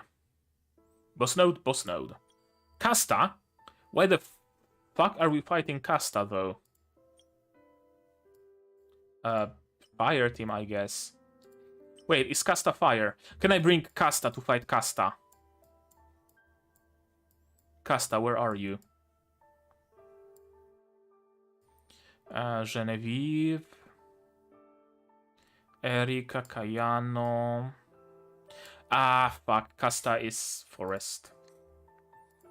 Here I was hoping that I can use Casta to fight Casta. That would be poetic, wouldn't it?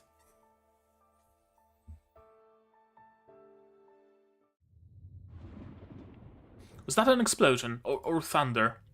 Pick out the pace, Celesta. How are you slower than these old bones? I'm so sorry. I need to talk to you, Casta. I know what you want to say. She has to die. You... Casta, I know that you and Pollux are furious about Matilda, but I don't think this is such a simple situation. Have you ever thought about why she's doing all this? Because she wants revenge on Pollux and all of Euphoria for her death. That's possible, but why now after so many years? I can't say. Why commit so many high-profile crimes and only then go looking for Pollux? I don't know. And why? I don't know, and I don't want to know. Pollux has killed her once. She killed Sister Matilda, who had saved Pollux. Brings all the suspicion onto Pollux and then comes back to Euphoria while you're following leads. Is it difficult to understand that this is all to get revenge on Pollux? Calm down first and think what Pollux would do. Pollux wouldn't cover Antares. She'd do exactly what I would, cut her to pieces. Casta. Hey, don't eat that. Spit it out. Listen, you're not to eat this, understood? Now run along and play somewhere else. Whew, finally got the little guy settled. Who is it? Oh, hello, Iho. Open the door quickly. I'm Iho, Umbreton Courier Union Special Agent. You scared me half to death. What are you doing here? Have you got my package? Super expedited rush delivery from Umbreton. Keep it down, would you? Give it here. This is Taki. I cannot contact Korak, so I'm trying my luck with you. A victim survived the serial killer and he's awake. You have to tell Korax right away. The suspect is a nun with great hair and eyes. Pictures are below. But she's not the mastermind. There's still someone behind her pulling strings. What? It's Gustav! What the fuck? What the actual... fuck? That I did not expect. Behind the scenes, it's all Gustav. Atonement? Sure, what exactly are you doing here? I'm only here because I wanted to tell you that I found out who's pulling the strings behind all this. Wait for me to finish him and I can give you your life back. I owe this to you. I don't need it. I'm gonna hand you over to Umbreton. I'm afraid that won't do. I don't want to die at anyone's hand but yours. Are you crazy? Why, yes, I've been crazy for a long time. Ever since I was born a child of Euphoria, ever since I joined that organization, as far as I'm concerned, killing is as natural as breathing. I had never been truly awake. Until I found my first friend. You were like my guiding star, showing me the way. Shut it. The second you killed Sister Matilda, we lost any chance of being friends. No, the second I raised my knife to you, you were not my friend. No, Pollux. That was the fault of the organization. Gustav is to blame for everything. Everything will be over so long as they are gone. Gustav! Yes, as I said, I finally discovered who's pulling the strings behind the scenes. Gustav, he was part of the organization and was once the boss's right-hand man. He's really a member? Have you got any proof? I regret to say that I do not. It's all testimony heard from the mouths of dying men.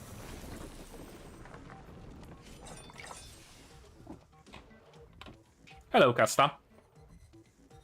You really are here, Antares? Pollux, are you okay? This woman is known now. She murdered Sister Matilda. If you don't avenge her, I will. You killed Matilda. Casta, you... It's okay, Pollux. She's really a very promising child. Where's your weapon? Draw it now. I'm gonna make you pay for Matilda. Did you see that? It was so fast, it just smashed straight through the wall. Look, Gustav's here. Sorry I'm late, everybody. Gustav, sir, tell us what to do, please. Pollux has those Umbreton scum. Everyone, just calm down. I'll explain everything to you in just a little while. But before then, let these guys through. Huh? Huh? What are you doing here? When did you show up? You have to get to the church, and yes, Casta's losing control. Casta, that is your name, right? Fight back, who do you think you're looking down on? Counterattack! I still need time to wrap things up, so I'm afraid I cannot perish here, but I will never raise my hand against you, seeing as you're important to Pollux. You do not get to speak that name, murderer! Stop, Casta! Get out of here! I won't let you sabotage my mission. This is the Shadow Lord's highest decree. She must be brought back alive. I said get out of here! Help me get her under control, Angius. Okay, so that's why we are fighting Casta, so she doesn't kill the suspect.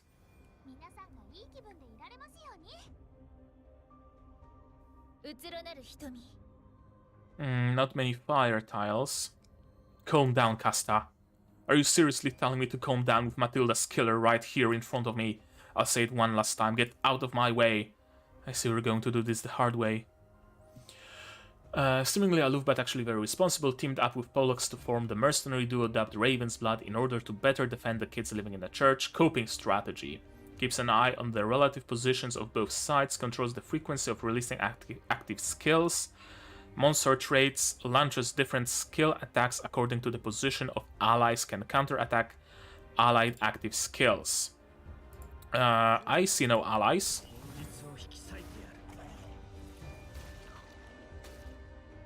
Oh, she can move after I move. She doesn't wait for me to end my turn. That's interesting. Thankfully, she does a pittance of damage, so I should be able to just...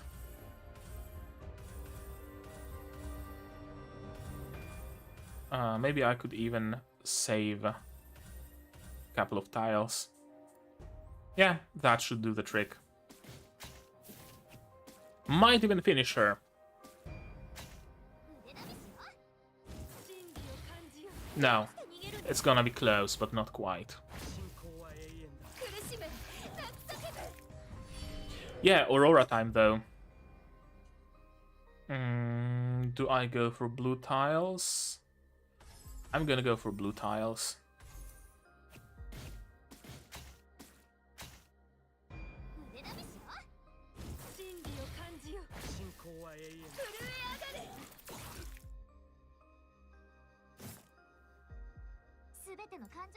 Chandra.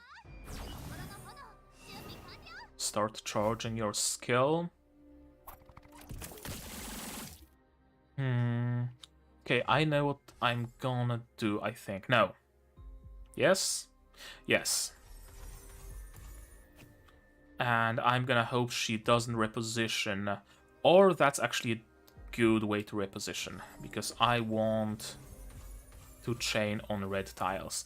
And that should be about it for Casta. Yep. Easy. Now I'm probably over-leveled. I'm building my teams for chapter 11, I think, so... yeah, probably over-leveled for the event. You scum! I'm sorry, I had to fight seriously to stop you. Murderer! Over here! The murderer is over here! That's enough, Casta. Calm down. Pollux, she killed Matilda. I know. She killed Matilda! And I will avenge her. Just not today. Yes, I will atone. Once all this is over. If anyone is going to take Anne's life, it will be me. Do you understand? We have an understanding, she and I. Pollux. Anne? No, Antares.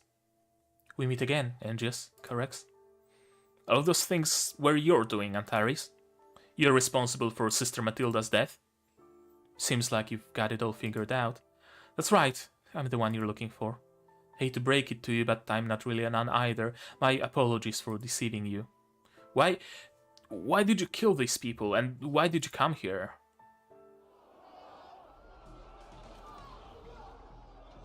Why are these people making a ruckus again? Wasn't Gustav meant to be in control?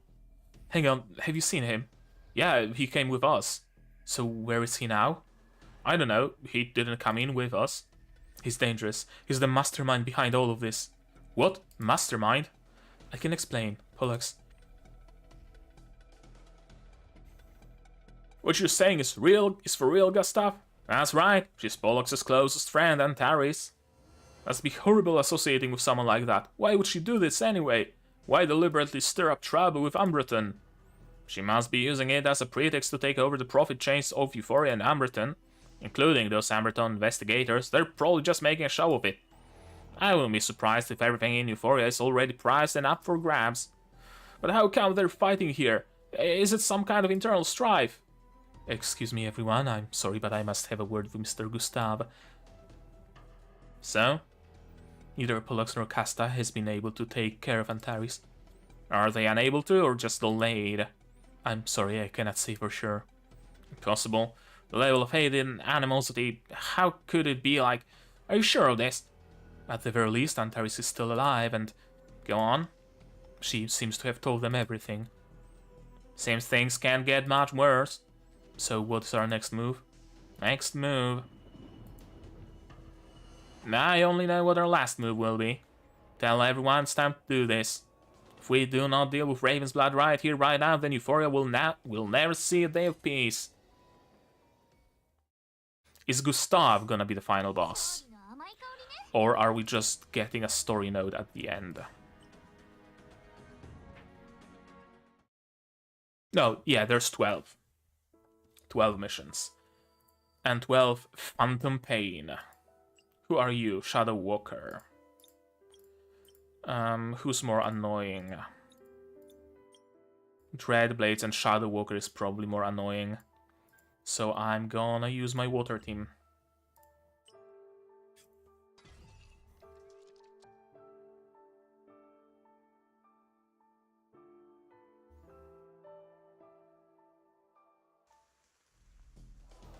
Pollux, come out here, you traitor to Euphoria! Pollux! Pollux! Wow, she really did come out! Who's calling me? Well, you finally dare show your face? You're looking well, Gustav. I suppose your daily gin and tonics are to thank. Not really, they're just to numb me, as this Euphoria offers ample disappointments already now. You didn't run? I'd rather admire that. And why will I run? I'm here to take care of everything. After all, Euphoria needs someone who can take charge. Hey, it's the nun? Get back, Gustav! Gustav says she's a maniac! Everyone, allow me to introduce you to someone. Serial killer of Umbreton, sinner of Euphoria, and former organization member Gemini Antares. What? Readily confessed? That's Pollux for you, behaving admirably even in such a hopeless situation. What about you? As the mastermind behind all this, it'll be easier if you just confess it as well. Seems like you have the story all written, Gustav. Such a shame, then, that my prisoner here has a different confession. Would you like to hear? Honorable people of Euphoria, do you wish to know the truth? This gentleman before you, Gustav, is not just the know-all of Euphoria. He is also a former ranking official in the organization. Organization? Does that mean the organization that the boss managed over a decade ago?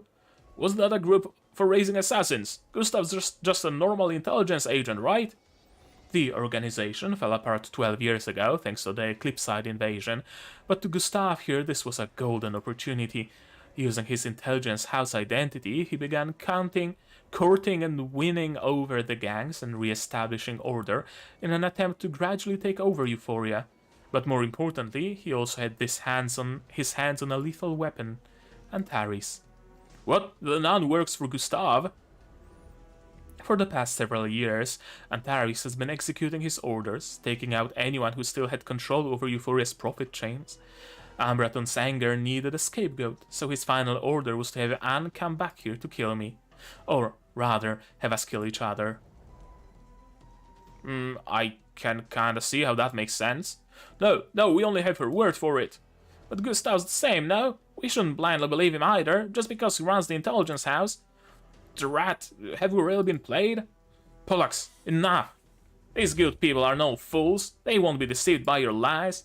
You just want to throw me under the bus and make me take the blame for masterminding all this. You know fully what you've done, and you'll pay for it, even without hard proof. Listen to what you're saying, sister, I feel embarrassed for you. If your back's against the wall and you ultimately mean to kill me, an old man, then come at me. But I will not run if you can produce even a shred of proof. I have proof. I have proof, right here. A Koyashki. Step aside, all of you, out of my way. You want proof, Gustav? I've got your proof right here. This is just in from Ambreton, the testimony of a survivor. A survivor? The killer was a nun, her, and the one who arranged it all planned it all. Was none other than you, Gustav. No way, impossible. There's no way anyone could survive that. This is fake evidence. This false information. You're all ganging up to beat me, aren't you? Jimmy Odenkirk, 47 years old, woke from a grave coma. According to his description, the suspect was dressed as a nun with grey hair. Enough! I was invited here that day by Gustav of Euphoria. We walked into a trap and none of my men made it out. Enough! I don't need to listen to this slanderous nonsense. If you still don't admit it, then let's make our cases to the Shadow Lord. Let's see what excuses you pair of villains come up with then. I don't have time to indulge your nonsense. Don't just stand there, grab Nekuyashki and the other traitors. Did you hear what I said? What you're saying is for real, Nekuyashki? Maybe it's better to wait and see and not be so quick to jump to conclusions. Things are too fluid. Quick, look at Gustav's hideout's hideous expression. What's the meaning of this? You useless bunch of good-for-nothings, have you forgotten who your boss is? Forgotten the damage Ambreton inflicted on this place? What's this guy saying? There's no way he's the boss of us. Oh, Gustav, you better give us a good explanation. What's going on? And all you little minions too, are you all in it together? No, none of my business. I've got nothing to do with him. Ha ha ha. Very well, you've brought this on yourselves. You've forced me to do this. Clang clink. Huh? Is that Darkflow? Oh, he turned into an Eclipsite. Or summoned Eclipsites.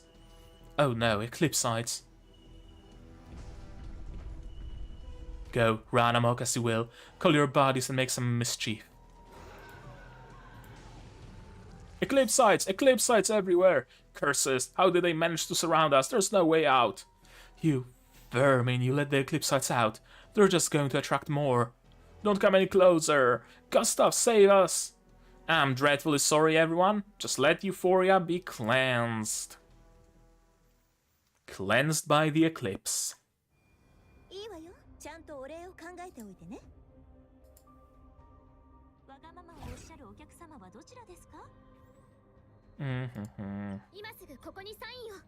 Bethel. Azure.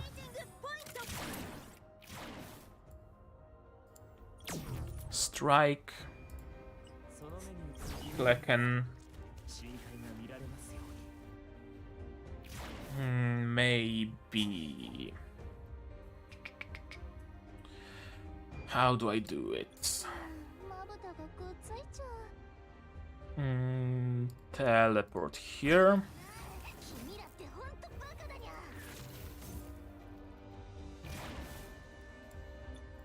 Convert.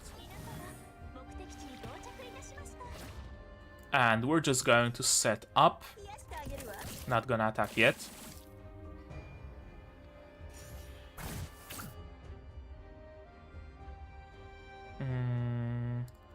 Yeah, not gonna attack. Come closer.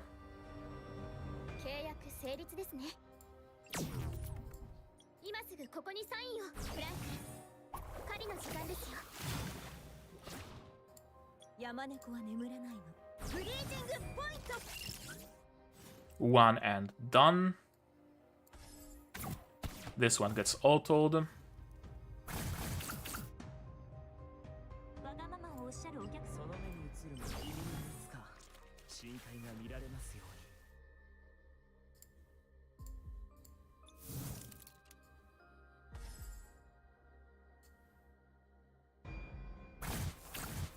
Okay, this one's getting closer. That's exactly what I wanted. Tyndall.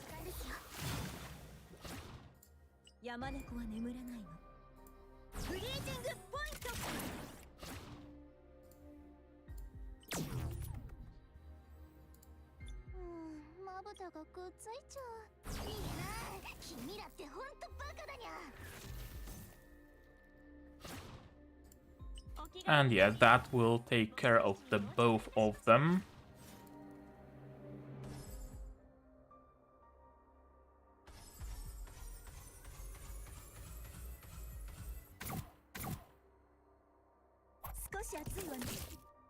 Yeah. Okay, and now I have pretty much entirely blue map. Nobody has guard, so we can just go balls to the walls damage.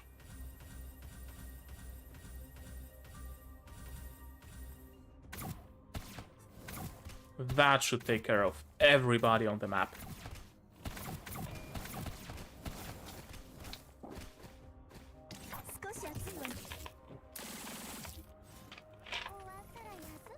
Besides maybe those two little guys. Aurora time. Is that gonna be enough for this one? It is.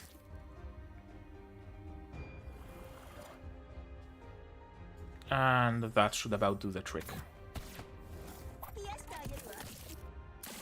Yep.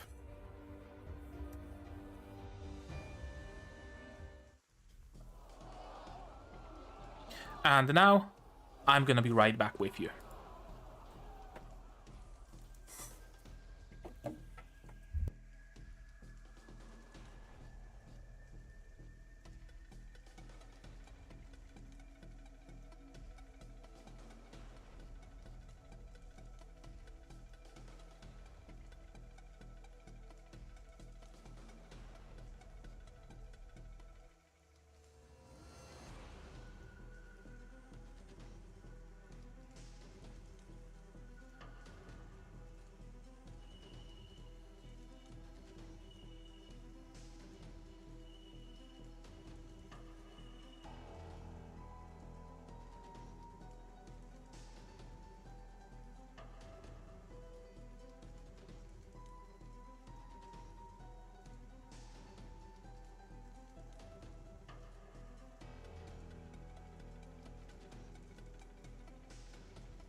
And this time it didn't take me over an hour to come back to the stream.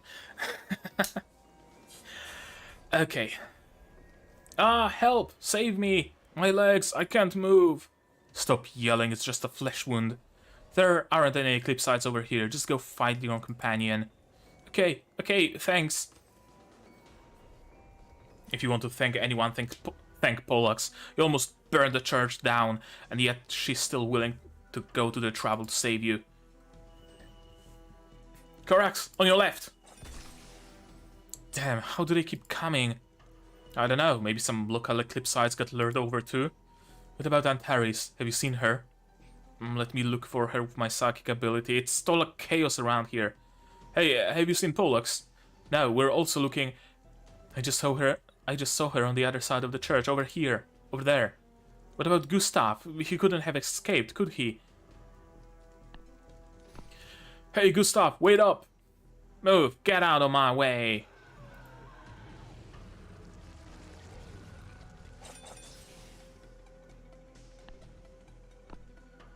Antares?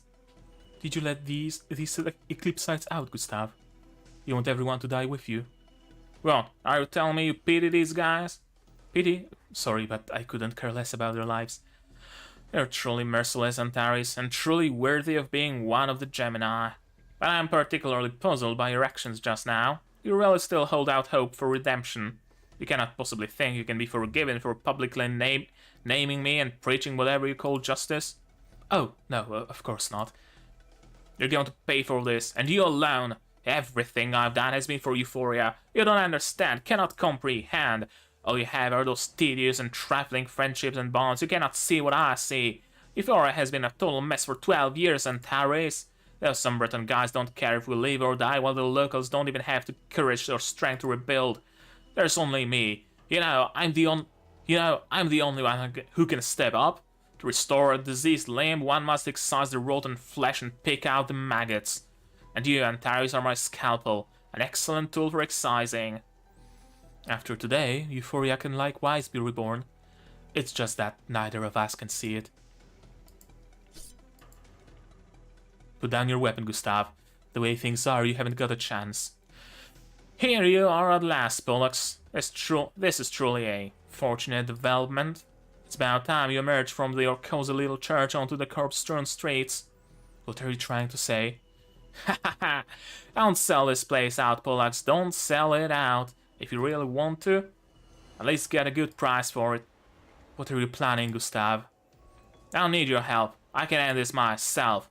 I'll not die in disgrace like the boss. I refuse. Ugh.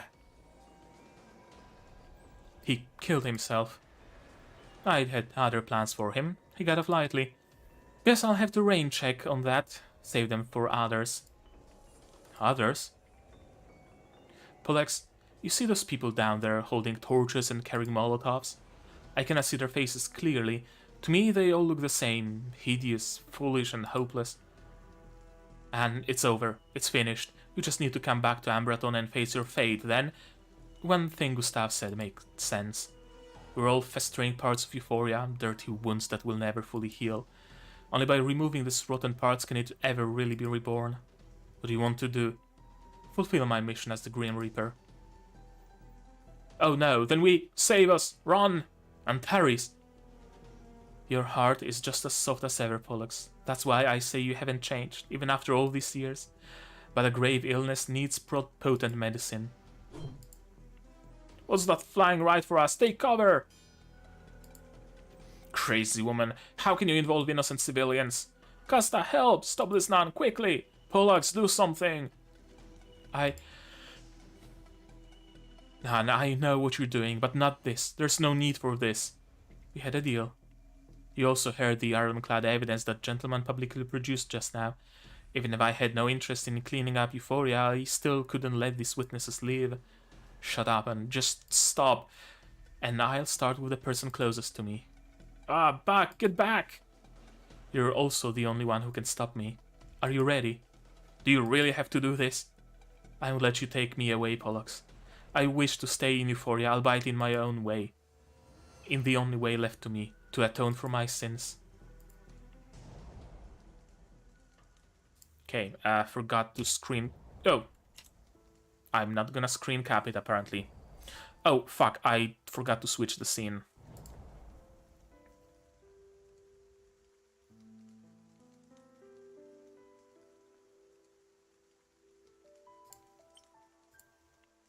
That's enough.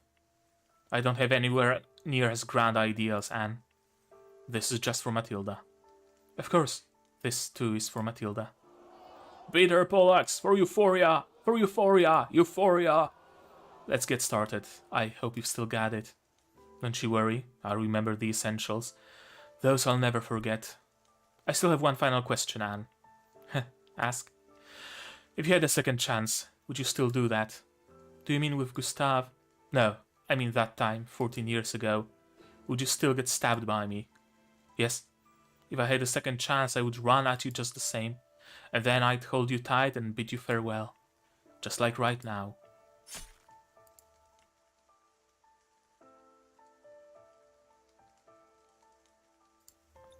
That I can screen cap.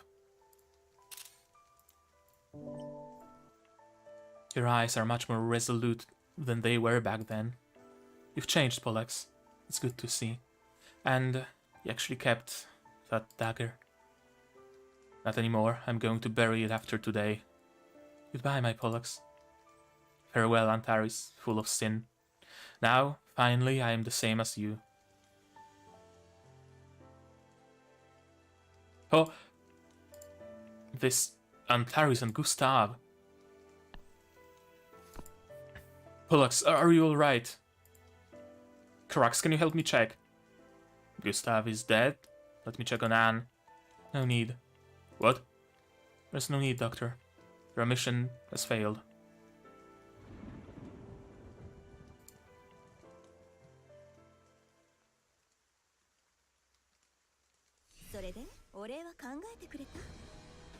Well, I wouldn't say it failed. The perpetrator and the mastermind are all taken out of the equation, so to speak, so they will not perpetrate any perpetrations any further. And that's ultimately all that matters in the end. So it really was Gustav pulling the strings? I've been saying this for ages, that he was using everyone, but no one listened. Huh. It seems that the murderous nun is dead, taken out by Pollux herself. I expected nothing less from Pollux. We're lucky to have her. I heard they grew up together. I guess it was something she couldn't overlook. No gossiping behind people's backs. If you really don't have anything else to do, then you can help me repair the walls and windows of the church. The children still need somewhere to live. You're old enough to take on some of the responsibility. Yeah. Nekoyashki, for the time being, everyone has returned to the church. Well done, Latan. So, what of Pollux? We're all really worried. She's tying up a few loose ends with Casta. They're just up in those hills behind us and should be back soon. You go on inside, it's still raining. The rain stopped ages ago, Nekoyashki. They're burying Anne, probably. Her difficult path has come to an end, and yet a new journey awaits. She shall return to the land and merge with the lakes, and finally return to Stardust.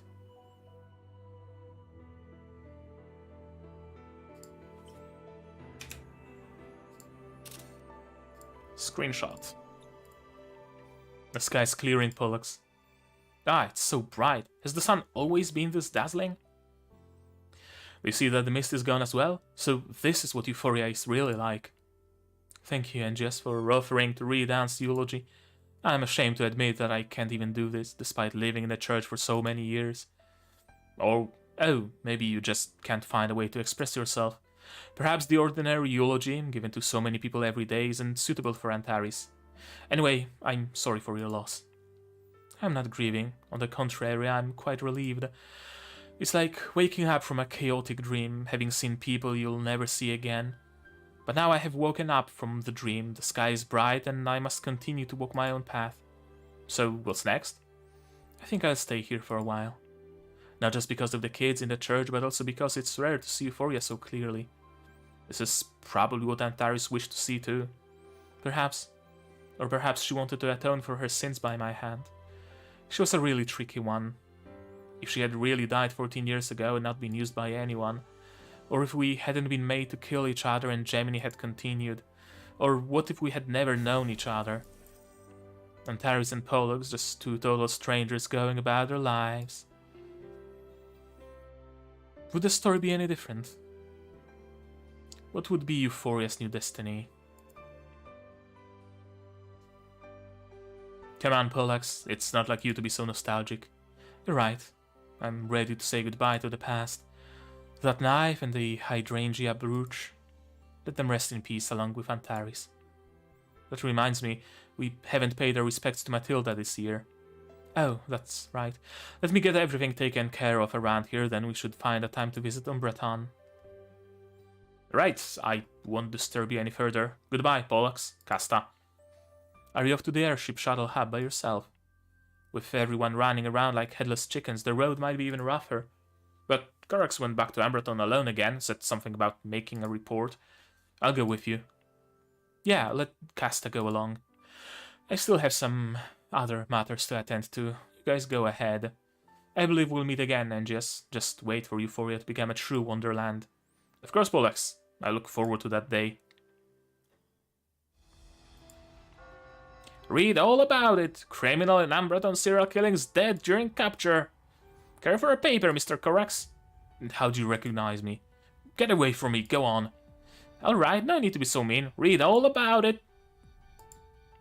You're late. Casta's not a great airship pilot. Follow me. I love this track. Are we meeting the Shadow Lord? What's this? Case closed. Shadow Lord has viewed the file and the matter is settled roughly as described. Good. Thank you, Corax. You really should be thanking me. I was clearly there on a mission, but didn't manage to bring back either of the two suspects. Sorry, two criminals. That really is unlucky. Let's leave that for now. Keep going, you'll find another document. It's Shadow Lord's plan to rebuild Euphoria with you. See if there are any issues. With Gustav dead, it must be crazy over there. There are a lot of Umbreton gangs who depend on Euphoria for a living. We'll have to come up with some new ideas. Shadow Lord doesn't want to tread the same old path, otherwise there's no difference with those wretches. You understand? I agree. That's what I was thinking too. The rotting flesh has already been excised. It's time to start again. That's a good analogy. Euphoria was the gravely ill patient who finally had its necrotic parts removed. It's time for a new treatment that will lead to healthy tissue. Yes, and the new treatment is Umbreton's reconstruction plan. Those children can finally grow up as Euphoria's healthy tissue.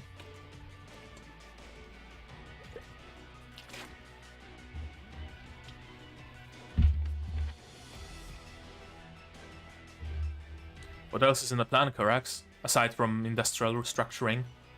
Anything like social welfare? Are you thinking of an orphanage? Relax, feel free to mention anything you like. I don't think Shadow Lord will reject these suggestions. After all, he's a big fan of taking in children. Seems like I have something in common with him after all. We're both optimistic pessimists. I think I get that. You can both believe that the world is beyond help, yet still have hope for the next generation. Kids' eyes don't lie, Corax. Just go to an orphanage or school and you can see for yourself. Those are the only pure, good places left. I believe we have to rely on those children if Euphoria is ever to be sunny again. Just like Matilda believed in us all those years ago. That's enough chat. I'll look at the plans again and get back to you. If there's nothing else, I'll take my leave. Let me see you at the shuttle hub. No need, but thank you. I want to visit the cemetery. To pay respects to Matilda? I think I'd like that too. Is that okay? Of course. Thank you, Corax. Come on, what's with all the thank you today? I'm not used to you being so formal. Right size for curtains. Could be a skirt with a few more meters. Dining table, floor lamp, carpet. Is there any chromatic aberration within the carpet? Shelf check. Where's the cartoon chopping board? Ah, here it is. Are you alright, Angius? Is all of it tiring you out? I'm just feeling a little down, Vice. What happened these past couple days seems like a dream. Why are you always going on these bizarre adventures when I'm away, huh? What's the story this time? Let me organize my thoughts, I don't even know where to begin. Alright. Anyway, what's up with this healthy hydrangea? An impulse purchase, and one I immediately regretted. It attracts loads of bugs. Still, leave it there. I like looking at it. Oh, you look like you have the world on your shoulders. You've gotta tell me what happened this time. Fine. Have you heard of Euphoria? Rings a bell. Well, it all starts with this place called Euphoria.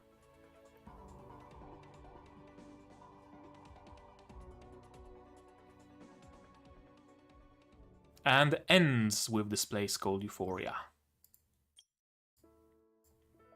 Okay, that's the story.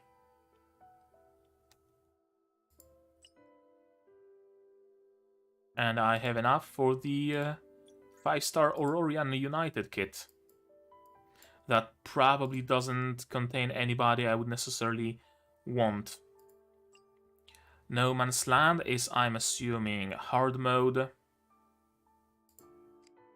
I might do it on my own time. And street errands, that's something else.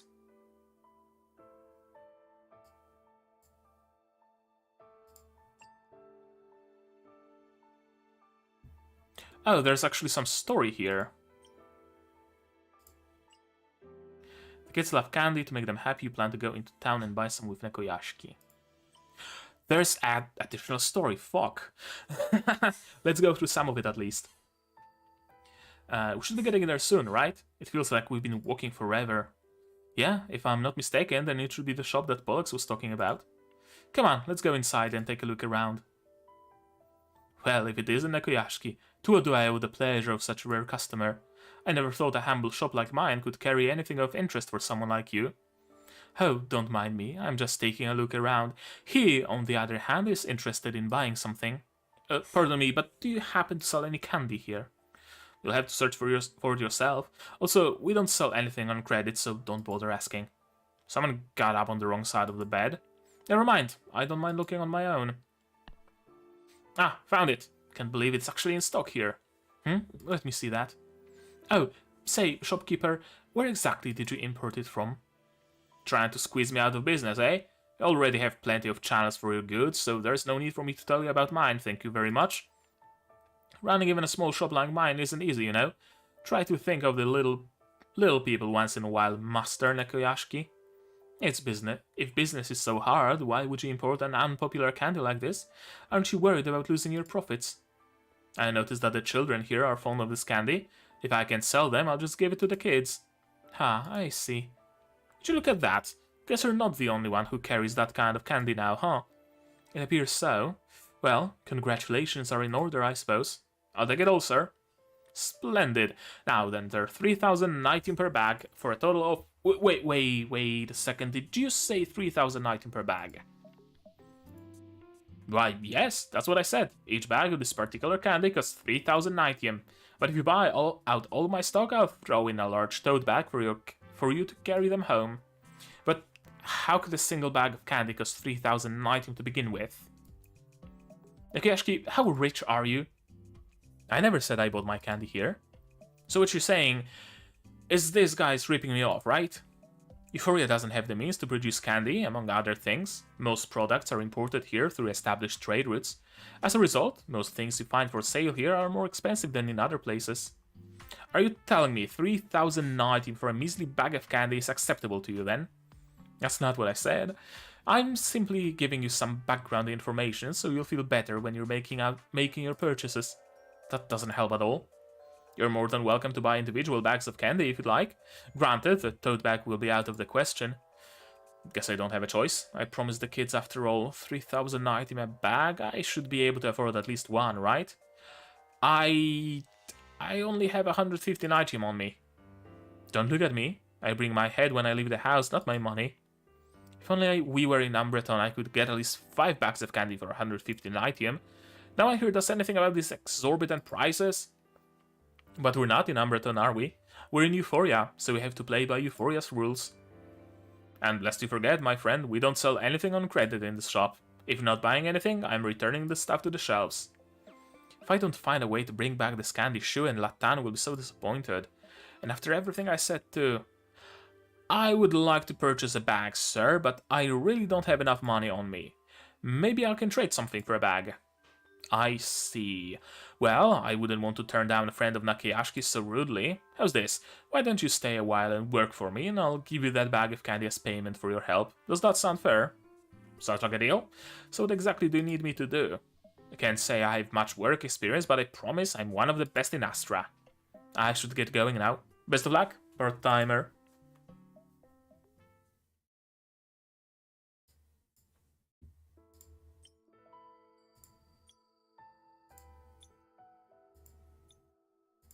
Okay, so a similar thing.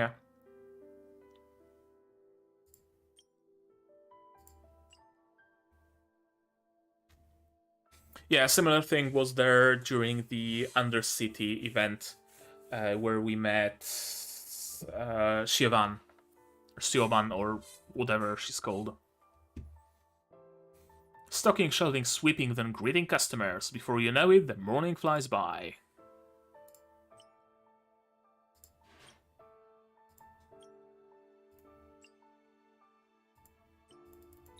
Oh, I can just go there?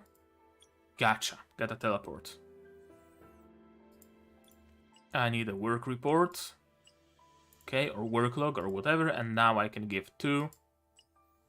Want this bag of candy? Stay and work. You'll get it after the job is done. And now a fight. With Thunder Team. With Ciel, it should be a cakewalk.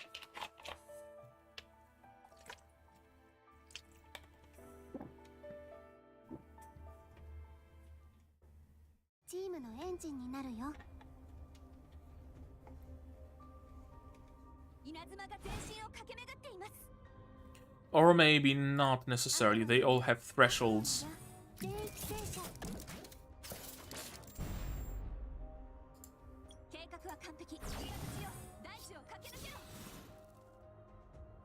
Yeah, thresholds suck. Maybe I can place a lantern preemptively, then attack in place.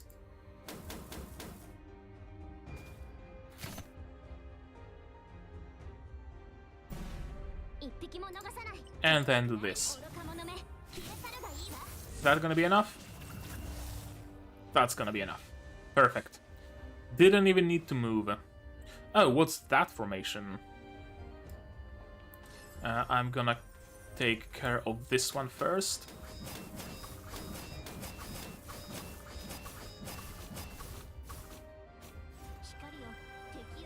Easy.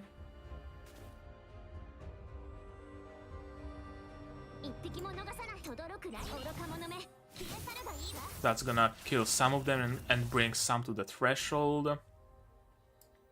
And now I can try picking on the big dude.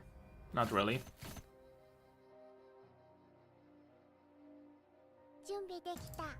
Okay, Ciel.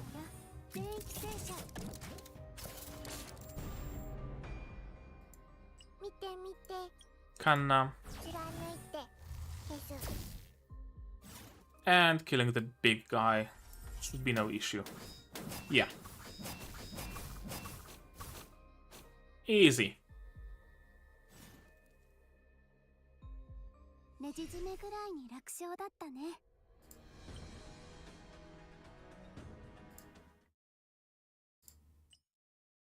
You trade hard work for a bag of candy. Hopefully this will bring joy to the kids. By the time I finally looked at the clock, an entire morning had nearly passed. Stocking and organizing shelves, sweeping the shop. He even wanted me to lure in customers. But who would even shop at a store with such insane prices? Well, young man, now you know how hard it is to run a shop in Euphoria. Even so, I wouldn't want to make things difficult for a friend of Nekoyashi's. Are you kidding me? I'm pretty sure you're doing this precisely because I know him. Goes without saying, but I'm never coming back to the shop ever again. Here you are then, 1 bag of candy as payment for your hard work. I'm not sure if I should thank you or not. No thanks are necessary, but do try to remember to bring more money next time. Oh, you don't have to worry about that, there definitely won't be a next time. In any case, at least I got the candy. It's just a single bag, but I got it. Now Shui can enjoy some too. Wait a minute, there's something printed on the bag. Produced by Far Eastern Specialities in Umbreton. Suggested retail price 13 Nitium? What? I slaved away my entire morning to afford a 3000 Nitium bag of candy, but after all of that, it was just cheap Umbreton candy all along? Would you look at that? Guess you're not the only one who carries that kind of candy now, huh? It appears so. Well, congratulations are in order, I suppose. He knew, yet he didn't bother telling me. I'm starving after all that hard work. It's almost noon. If I hear back, I should be able to make it in time for lunch with the kids. I'll let that crooked shopkeeper off the hook for now. Delivering this candy to the kids is way more important right now. But mark my words, the next time I see him, I'll give him a little lesson on fair trade. Look, Shui, Mr. Navigator really managed to find some of that candy. You'll be able to try some too. But he worked hard all morning for that candy. That's true. We followed Mr. Navigator because we wanted to see where he got the candy. He said he was going to buy us lots too. I knew he didn't really mean it. But if only we hadn't seemed so desperate to eat the candy, he wouldn't have to work for that mean shopkeeper just to buy it for us. I was wrong, Latan. I don't deserve to eat the candy. Should we? Wait, I have an idea. An idea? If Mr. Navigator was able to work in that shop, then we can too. You mean we can work for the candy too? That's right. That way Mr. Navigator won't think we're just a couple of selfish kids. We can just stay here and wait for him to bring candy for us. He deserves to enjoy the fruits of our hard work too. And with the two of us, we should be able to earn 2 bags instead of 1. But what should we do? What should we do with the second bag? Why not give it to Pollux as a gift? She works hard to take care of us too. We should show her our gratitude. Then it's settled. As for the candy hater, Casta, should we use our usual trick? Well, this won't be necessary, Latan. I know, just leave it to me.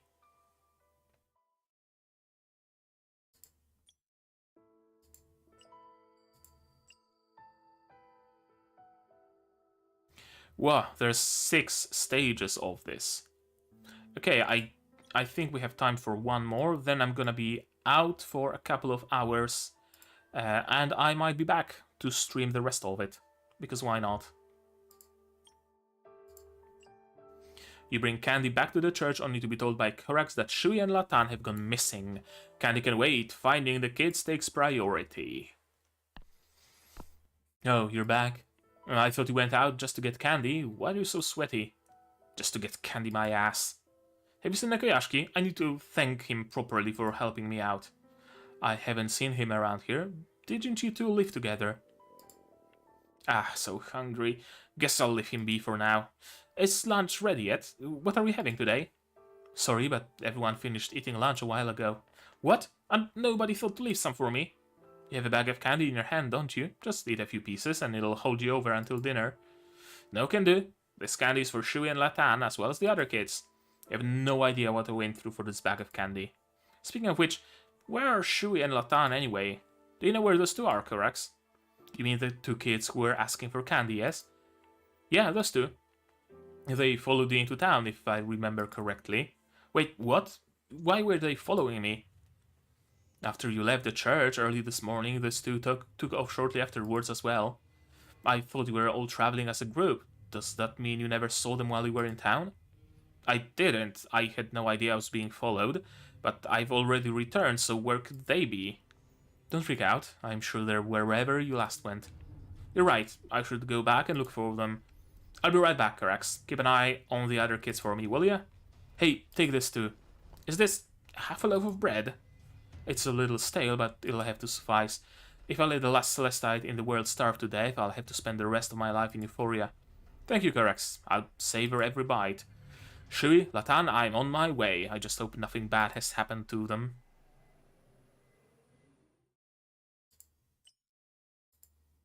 Reward. Survey reports. And a fight.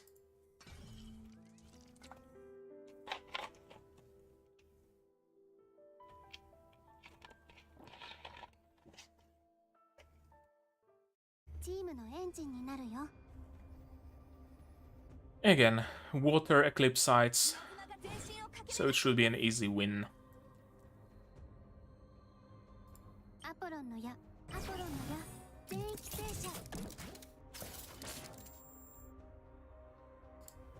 And with this, I can go even further.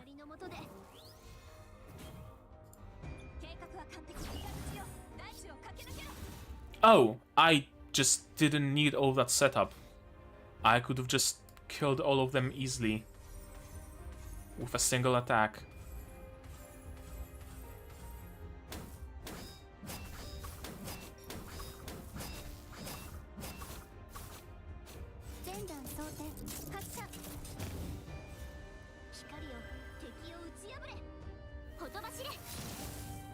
Yeah, and that's a win. 2 turns.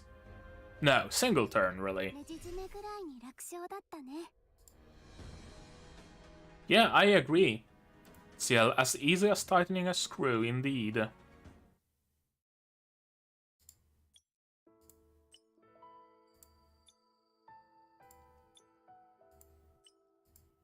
Treasure.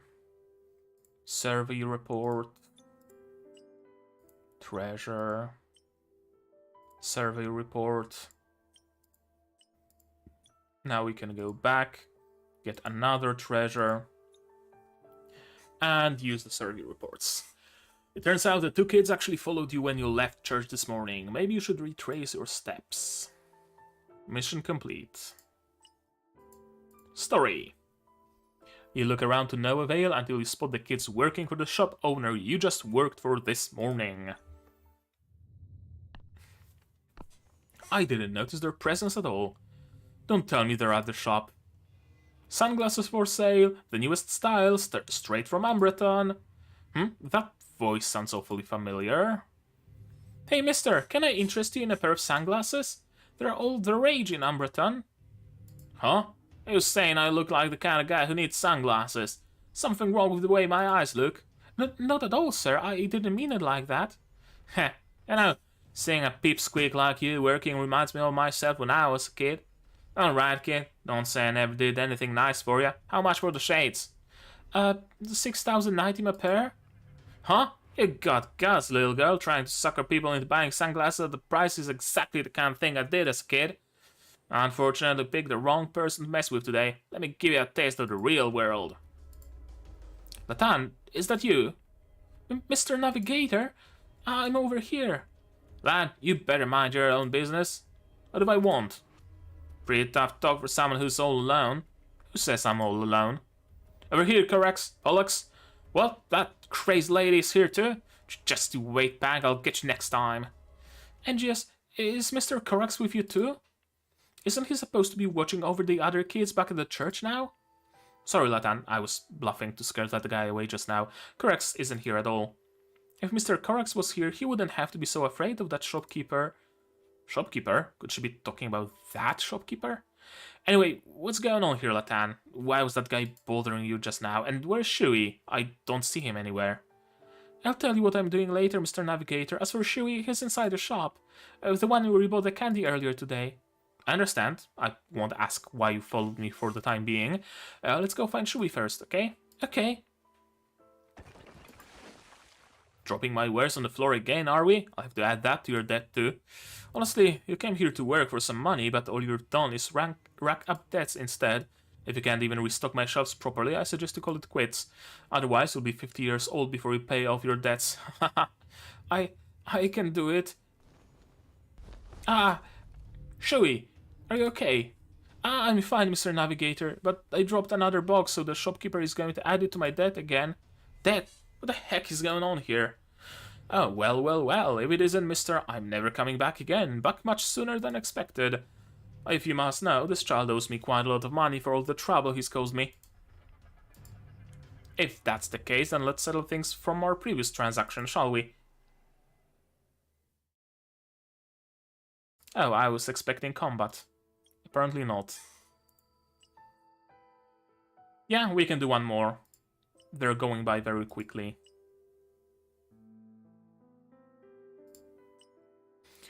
You try to take the kids away, only to be told by the shop owner that you'll have to finish their work for them. Very well, since you're a previous customer, I'm more than happy to do so. Would you like for me to explain how this debt came to be? No, thanks, I think I'll hear it from these two instead. Shui, Latan, can you tell me exactly what's going on here? Don't worry, you're not in trouble. Can you tell me why you followed me?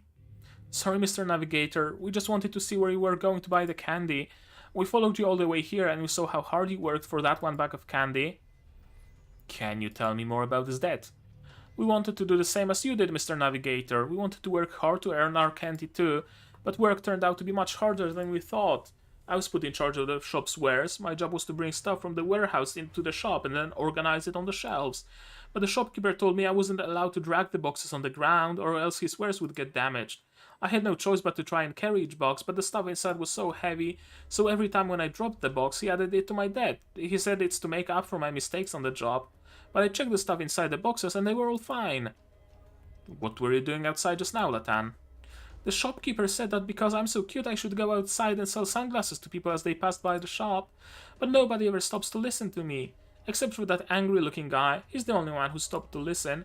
But he kept getting angrier and angrier, and I was so scared. That's all. Sorry, Angios. I think I understand now. One last question. Why'd you guys want to work for candy? If you were following me all along, then you must have known that I already bought the candy. Why'd you want to work for even more?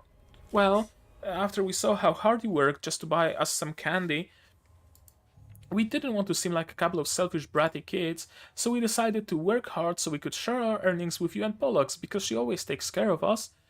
Pollux once told us the story of how a nun took care of her in the past. She said that one of the reasons she took over responsibility for the church and took in orphans like us was to show her gratitude for that nun's kindness. I remember the look on her face when she told us that. It was so kind and warm. That's when I decided that I needed to be someone who understands gratitude as well. Someone grateful and warm, just like she is. I want to be like that too, to make others feel warm, like Pollux and you. But it looks like all we've done is screw things up. I see. Playing such dirty tricks on innocent kids like this. Is this how things fly in Euphoria? I was simply trying to teach them responsibility for the consequences of their choices. If you think about it, the debt they owe me is like tuition for my lesson. Angios, I'm scared. I wanna go back to the church. Forget it, it's pointless trying to reason with this shameless shopkeeper. I need to find a way to get these kids out of here first. Even if I want to get back at that guy, I should discuss it with Korax first. By myself right now, so it's best if I don't start anything. These kids just wanted to buy 2 bags of candy, I'll pay for it. Just give them the candy and let them go. I'll settle the rest of their debts in their place. Have you already forgotten what happened this morning, my friend? Are you certain you can afford this candy? Heh, you got some nerve bringing that up? Of course I haven't forgotten. What's more, I found this printed on the bag. Not only are you selling counterfeit goods, you're also charging 100 times over the suggested retail price. I still haven't settled the score with you over that. Haha, so what have you found out? I don't recall saying that my wares were genuine, do you? Besides, this is my shop, and I'm allowed to set the prices however I see fit. As for our transaction, you were willing to buy, and I was willing to sell. That's just how business works, don't you agree? Let's just forget about the candy, Angios. Oh, there's no going back on your word now. You asked for 2 bags, and now you have to pay for them. Stop scaring the kids already. I told you I was going to pay for them. We'll do it just like this morning. I'll work for both bags of candy. Very well, but you'll have to work twice as much as this morning. As for the children, they must stay here until you've finished your work. I'm not about to risk your lot running away when my head is turned. Let's help you, Mr. Navigator. I'll be fine, Shui. You two can just sit over there and watch. I did this once already, so there's no need to worry. Oh, and here's the bag of candy I promised you earlier. You can snack on it while you wait for me, okay? Trust me, I'll be done before you know it, and we'll be back at the church in no time.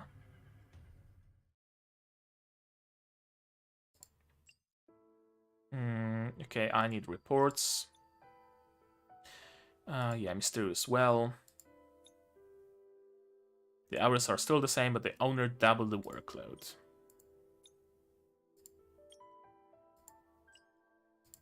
That's a lot of wells. Oh, that just brings me back to start. Cool, I guess. That brings me to treasure. And to the second work report.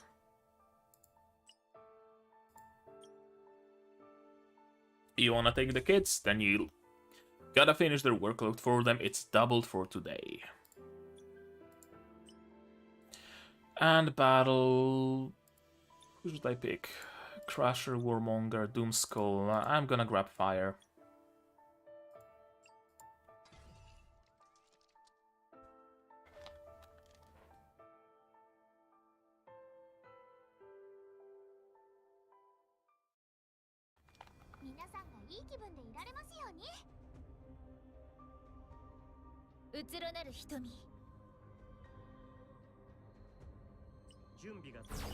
That should be easy.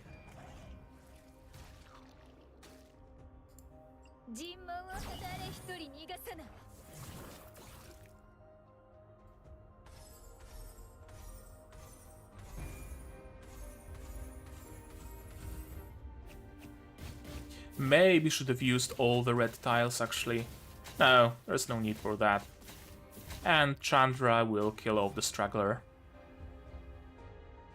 Or maybe not. Now she will.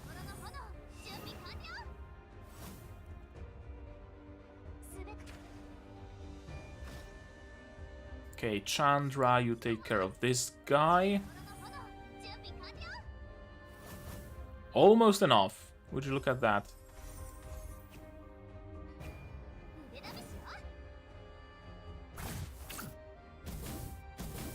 Stunned? No, no stun, oddly enough. Crushed tiles, though, those are never fun. And now I can finish it off with Chandra.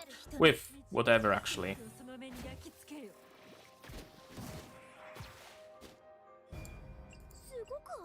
Toru.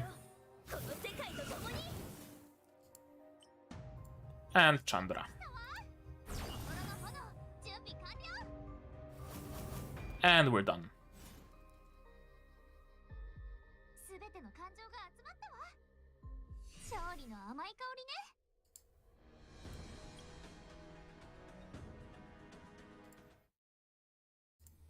And story.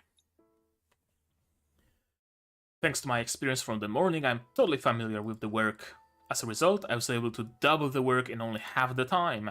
Guess it's all in a day's work for me as Astra's #1 errand runner. Finished so soon? I suppose I was wrong to underestimate you after all.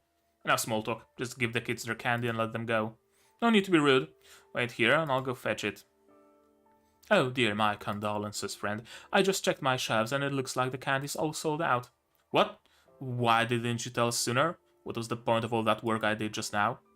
Again, there's no need to be rude. You worked for me twice in one day. Sounds like it was preordained by fate, if I do say so myself. Plus, I would never dream of exploiting my workers like other mean-spirited employers. How about I just pay you in Nitium for those 2 bags of candy instead? Is that fair? He's gonna pay 100 Nitium, not 6,000. Well, I was able to get the kids some candy already. If I agree to the shopkeeper's suggestion, that means he owes me 6,000 Nitium. That should be more than enough for them to buy Pollux something else as a gift. Alright, I'll take your offer. Thank you for understanding. Give me a moment and I'll be back with your pay. Alright, here it is. Thank you again for your hard work. 10, 20, 30... Wait, this is only 60 Nitium? What are you playing at here? Shouldn't it be 6,000 Nitium? There's no mistake, my friend. Each bag is worth 30 Nitium, so 2 bags would be 60 Nitium in total. Even those 2 children could easily do the math. But each bag was worth 3,000 Nitium, not 30. Ah, you forget things so easily, my friend. You were the one who told me each bag was only worth 30 Nitium, you know. See, in case you've forgotten, it's printed here on the bag. How can you be this shameless? I would think that after spending nearly an entire day here, you'd at least have some inkling of Euphoria's rules. Rules, rules, rules. I don't want to hear about Euphoria's rules anymore. You're always the one benefiting, so whose rules are these? Haha, are you finally beginning to understand, my young friend? Of course I'm always on the winning side, because those without money or influence don't dictate the rules here. I'm done talking about this with you. Shui, Latan, let's get out of here. Shui? Latan? Where'd you go? And just where do you think you're going? There's still the matter of their debt, you know. Where are you hiding the kids? You better not do anything to them. What I decide to do with them depends entirely on you, my friend. You should have taken Korax with us. Or someone. Okay, we are halfway through it. Ah, fuck it, one more.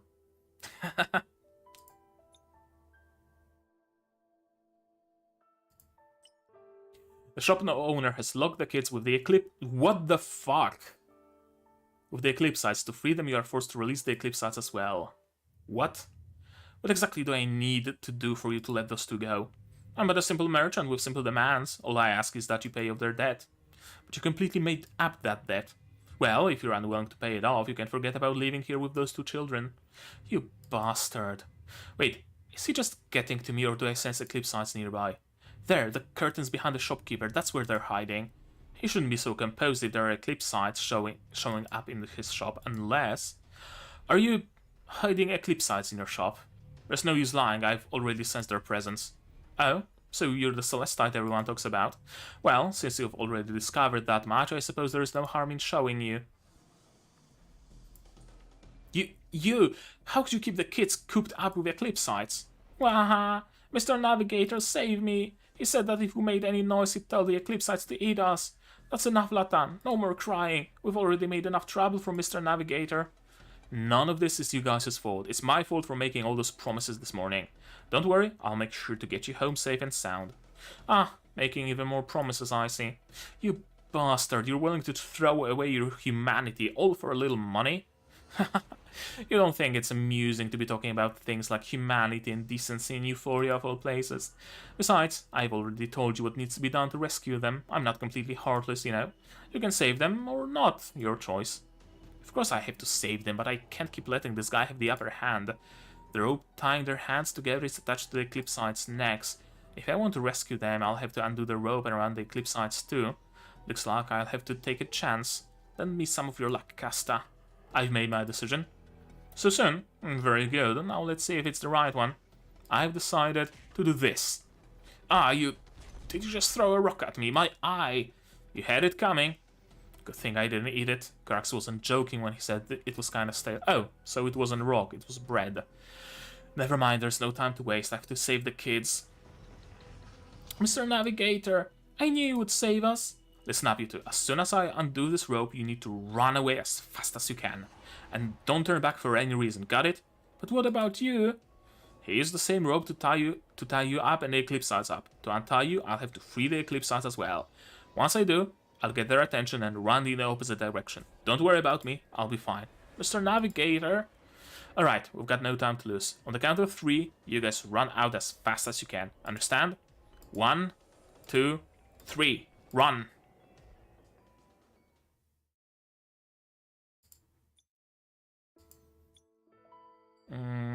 Thunder.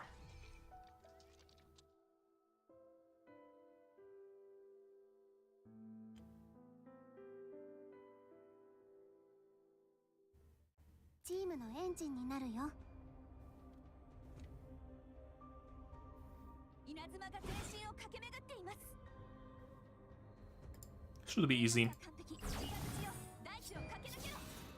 Almost one click. One hit kill.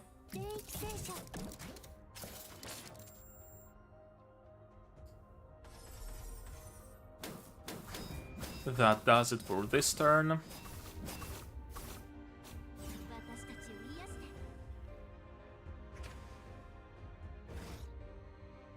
And we just need one more.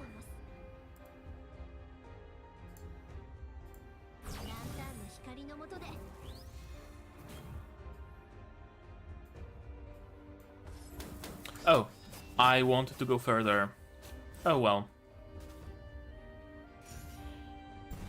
That's not gonna be that big of a deal.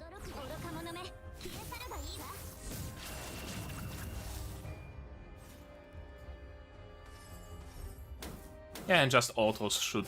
Exactly. Easy.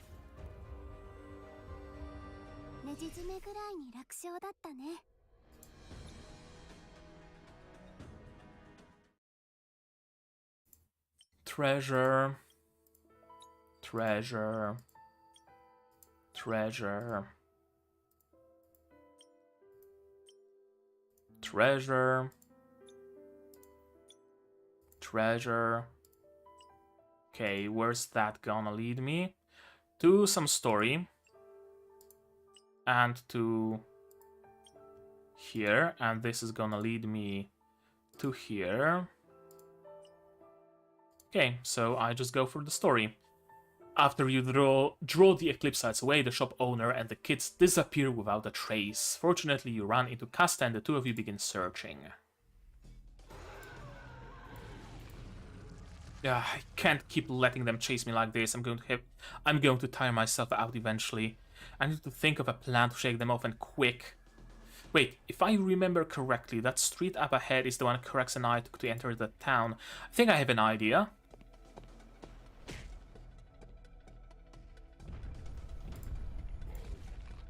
You punk, are you hiding behind me with these Eclipsites on your tail?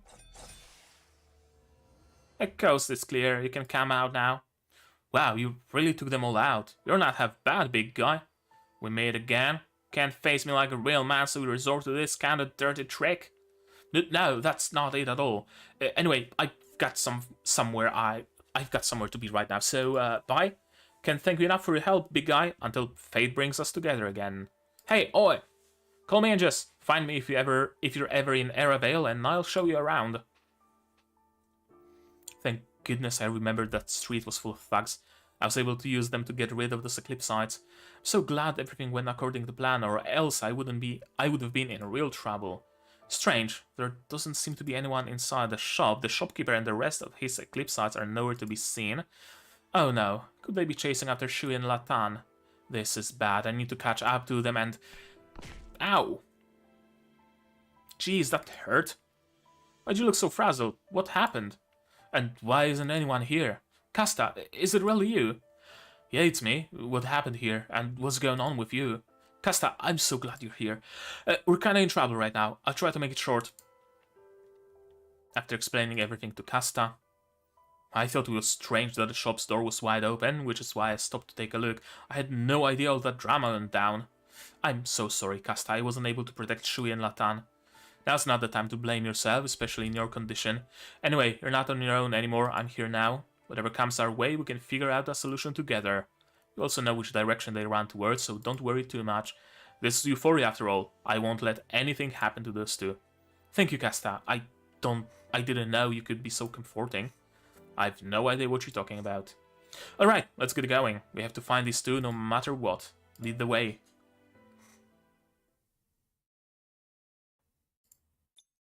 One last bit of treasure.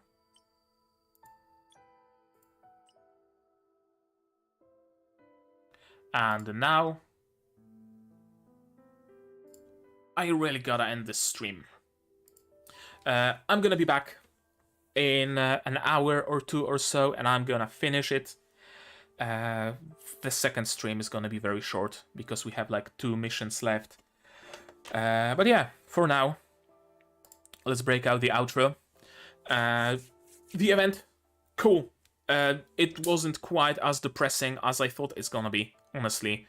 I was scared initially to play it, but turns out it wasn't all that bad. It wasn't Depression Olympics like you would expect from Arknights or something. What else? Yeah, cool event so far. And that's all I gotta say.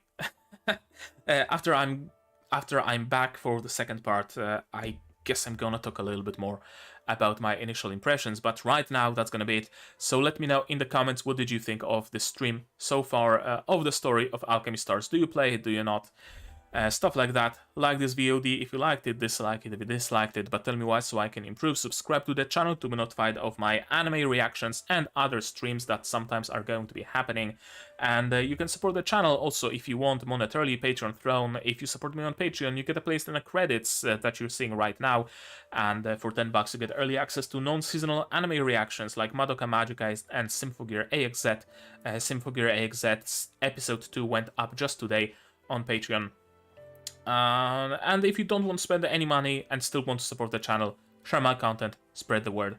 That helps very, very, very much, honestly. And yeah, that's gonna be it for now. I'm gonna be back soon, and you guys do all the good stuff, and cheers.